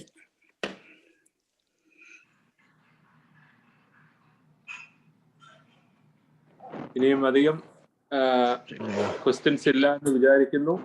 തീർച്ചയായിട്ടും നിങ്ങളുടെ ചോദ്യങ്ങൾക്ക് കേൾക്കാം. എന്നെ കേൾക്കാം. ഇനിയും ചോദ്യങ്ങൾക്ക് തീർച്ചയായിട്ടും ചില ചോദ്യങ്ങൾ നമ്മൾ റെഫർ ചെയ്തെങ്കിലേ നമുക്ക് ആൻസർ പറയാൻ പറ്റത്തുള്ളൂ. എൻ്റെ ഒരു അറിവിൽ ഇത് ഏതാണ്ട് ഒരേ കാലഘട്ടത്തിലൊക്കെ എഴുതിയ ഇതാണ് എന്നുള്ളതാണ് ഞാൻ മനസ്സിലാക്കുന്നത്. തീർച്ചയായിട്ടും PC ജോർജ് അച്ഛന് ഒന്നുകൂടെ അത് കറക്റ്റായിട്ട് നോക്കിയിട്ട് തീർച്ചയായിട്ടും അത് പറഞ്ഞു തരും. അച്ഛനെ കോണ്ടാക്ട് ചെയ്യാൻ നിങ്ങൾക്ക് ഏത് സമയത്തും, അല്ലെങ്കിൽ അലക്സ് ത്രൂ കോണ്ടാക്ട് ചെയ്യുവാനുള്ളതായിട്ടുള്ള സൗകര്യം ഇമെയിൽ ത്രൂ അല്ലെങ്കിൽ വാട്സ്ആപ്പ് ത്രൂ എന്നെ കോണ്ടാക്ട് ചെയ്താൽ ഞാൻ ഇതിന്റെ ഉത്തരം ഇതൊരു ചെറിയൊരു കാര്യം, ഒരു പാരഗ്രാഫായിട്ട് ഞാൻ എഴുതി തരാം. അതെല്ലാവർക്കും ഡിസ്ട്രിബ്യൂട്ട് ചെയ്തോളാം. താങ്ക് യു അച്ഛാ. നമ്മള് ഒരു ബുക്ക് ദൈവകൃപയാൽ അനുഗ്രഹകരമായിട്ട് തീർക്കുവാൻ തക്കവണ്ണം ഇടയായി ആദ്യത്തെ ബുക്ക് പ്രകാശത്തിലേക്ക് എന്ന് പറയുന്നത്. ഒരു പക്ഷെങ്കിൽ നമ്മൾ ഈ ബുക്ക് പഠിക്കുമ്പോഴാണ് ദൈവവചനത്തെ നമ്മൾ വ്യാഖ്യാനിക്കുമ്പോൾ നാം എത്രമാത്രം ശ്രദ്ധിക്കണം എന്നുള്ള ഒരു ചിന്ത തീർച്ചയായിട്ടും ഇതിൽ പഠിച്ചവർക്ക് മനസ്സിലാക്കുന്നു. കാരണം ഓരോ എഴുതുമ്പോഴും അതിന്റെ ഓരോ വാക്യം എഴുതുമ്പോഴും അതിന്റെ പിന്നിൽ ഒരു ലക്ഷ്യം ഉണ്ടായിരുന്നു എന്നുള്ളത് തീർച്ചയായിട്ടും നമുക്ക് ഇതിന്റെ ഒരു ആമുഖം പഠിക്കുമ്പോഴാണ് മനസ്സിലാക്കുന്നത്. അതുകൊണ്ട് ചിലപ്പോൾ ചിലരൊക്കെ വന്ന് ഒന്നോ രണ്ടോ വാക്യം പറഞ്ഞ് ഇതല്ല ശരി, അതാണ് ശരി എന്നൊക്കെ പറയുമ്പോൾ നമുക്ക് ഈ പറയുന്നതിന്റെ സത്യം എത്രയാണ് എന്നുള്ളത് ഇങ്ങനെയുള്ള ഒരു പഠന മുഖാന്തരമാണ് നമുക്ക് കുറെ കൂടെ ഒന്ന് മനസ്സിലാക്കുവാൻ തക്കവണ്ണം കഴിയുന്നത്. ബഹുമാനപ്പെട്ട പി.സി. ജോർജ് അച്ഛൻ ഏതാണ്ട് 4 ക്ലാസ്സുകൾ കൊണ്ട് ഒരു പുസ്തകം മുഴുവനായിട്ട് എടുത്തു തീർത്തു. ഒരുപക്ഷെ എനിക്കൊന്ന് അച്ഛൻ ഏറ്റവും പ്രധാനപ്പെട്ട പ്രയാസം എന്ന് തോന്നുന്നത് ഈ 4 ക്ലാസ്സുകൾ കൊണ്ട് ഇത്രയും വലിയൊരു ഒരു പുസ്തകം എങ്ങനെ എടുക്കും എന്നുള്ളത് തന്നെയായിരുന്നു. അച്ഛന് വളരെ ഭംഗിയായിട്ട് എനിക്കൊന്ന് ഒത്തിരി പേര് അതിനകത്ത് വളരെ പോസിറ്റീവായിട്ട് അച്ഛന്റെ ടീച്ചിങ്സിനെ സംബന്ധിച്ച് പറയുകയുണ്ടായി. ബഹുമാനപ്പെട്ട അച്ഛനെ ഈ പുസ്തകം എടുക്കുവാൻ തക്കവണ്ണം നമുക്ക് കിട്ടിയത് ഒരു അനുഗ്രഹമായിട്ട് ഞാൻ കരുതുകയാണ്. തുടർന്നും അച്ഛന്റെ സാന്നിധ്യവും സഹകരണവും ഈ ദിവ്യബോധന പാഠ്യപദ്ധതിയിൽ ഉണ്ടാകും എന്നുള്ളതും ഈ സമയത്ത് ബഹുമാനപ്പെട്ട അച്ഛന് വേണ്ടി ഓർമ്മിപ്പിക്കുന്നു. ഏത് സമയത്ത് പറഞ്ഞാലും അച്ഛന് വളരെ സന്തോഷത്തോടെ ഇത് സ്വീകരിക്കുന്നു എന്നുള്ളത് അച്ഛന്റെ ഒരു വലിയ ഒരു പോസിറ്റീവ് സൈഡായിട്ട്, അതുപോലെ തന്നെ അച്ഛന് കഴിവുമുണ്ട് അത് എടുക്കുവാൻ തക്കവണ്ണം കാണുന്നു. ഈ കൂടി വന്നിരിക്കുന്ന എല്ലാവരുടെയും നാമധേയത്തിലുള്ള പ്രാർത്ഥനയും അഭിനന്ദനങ്ങളും ബഹുമാനപ്പെട്ട അച്ഛന് നേരുന്നു. തുടർന്നുള്ള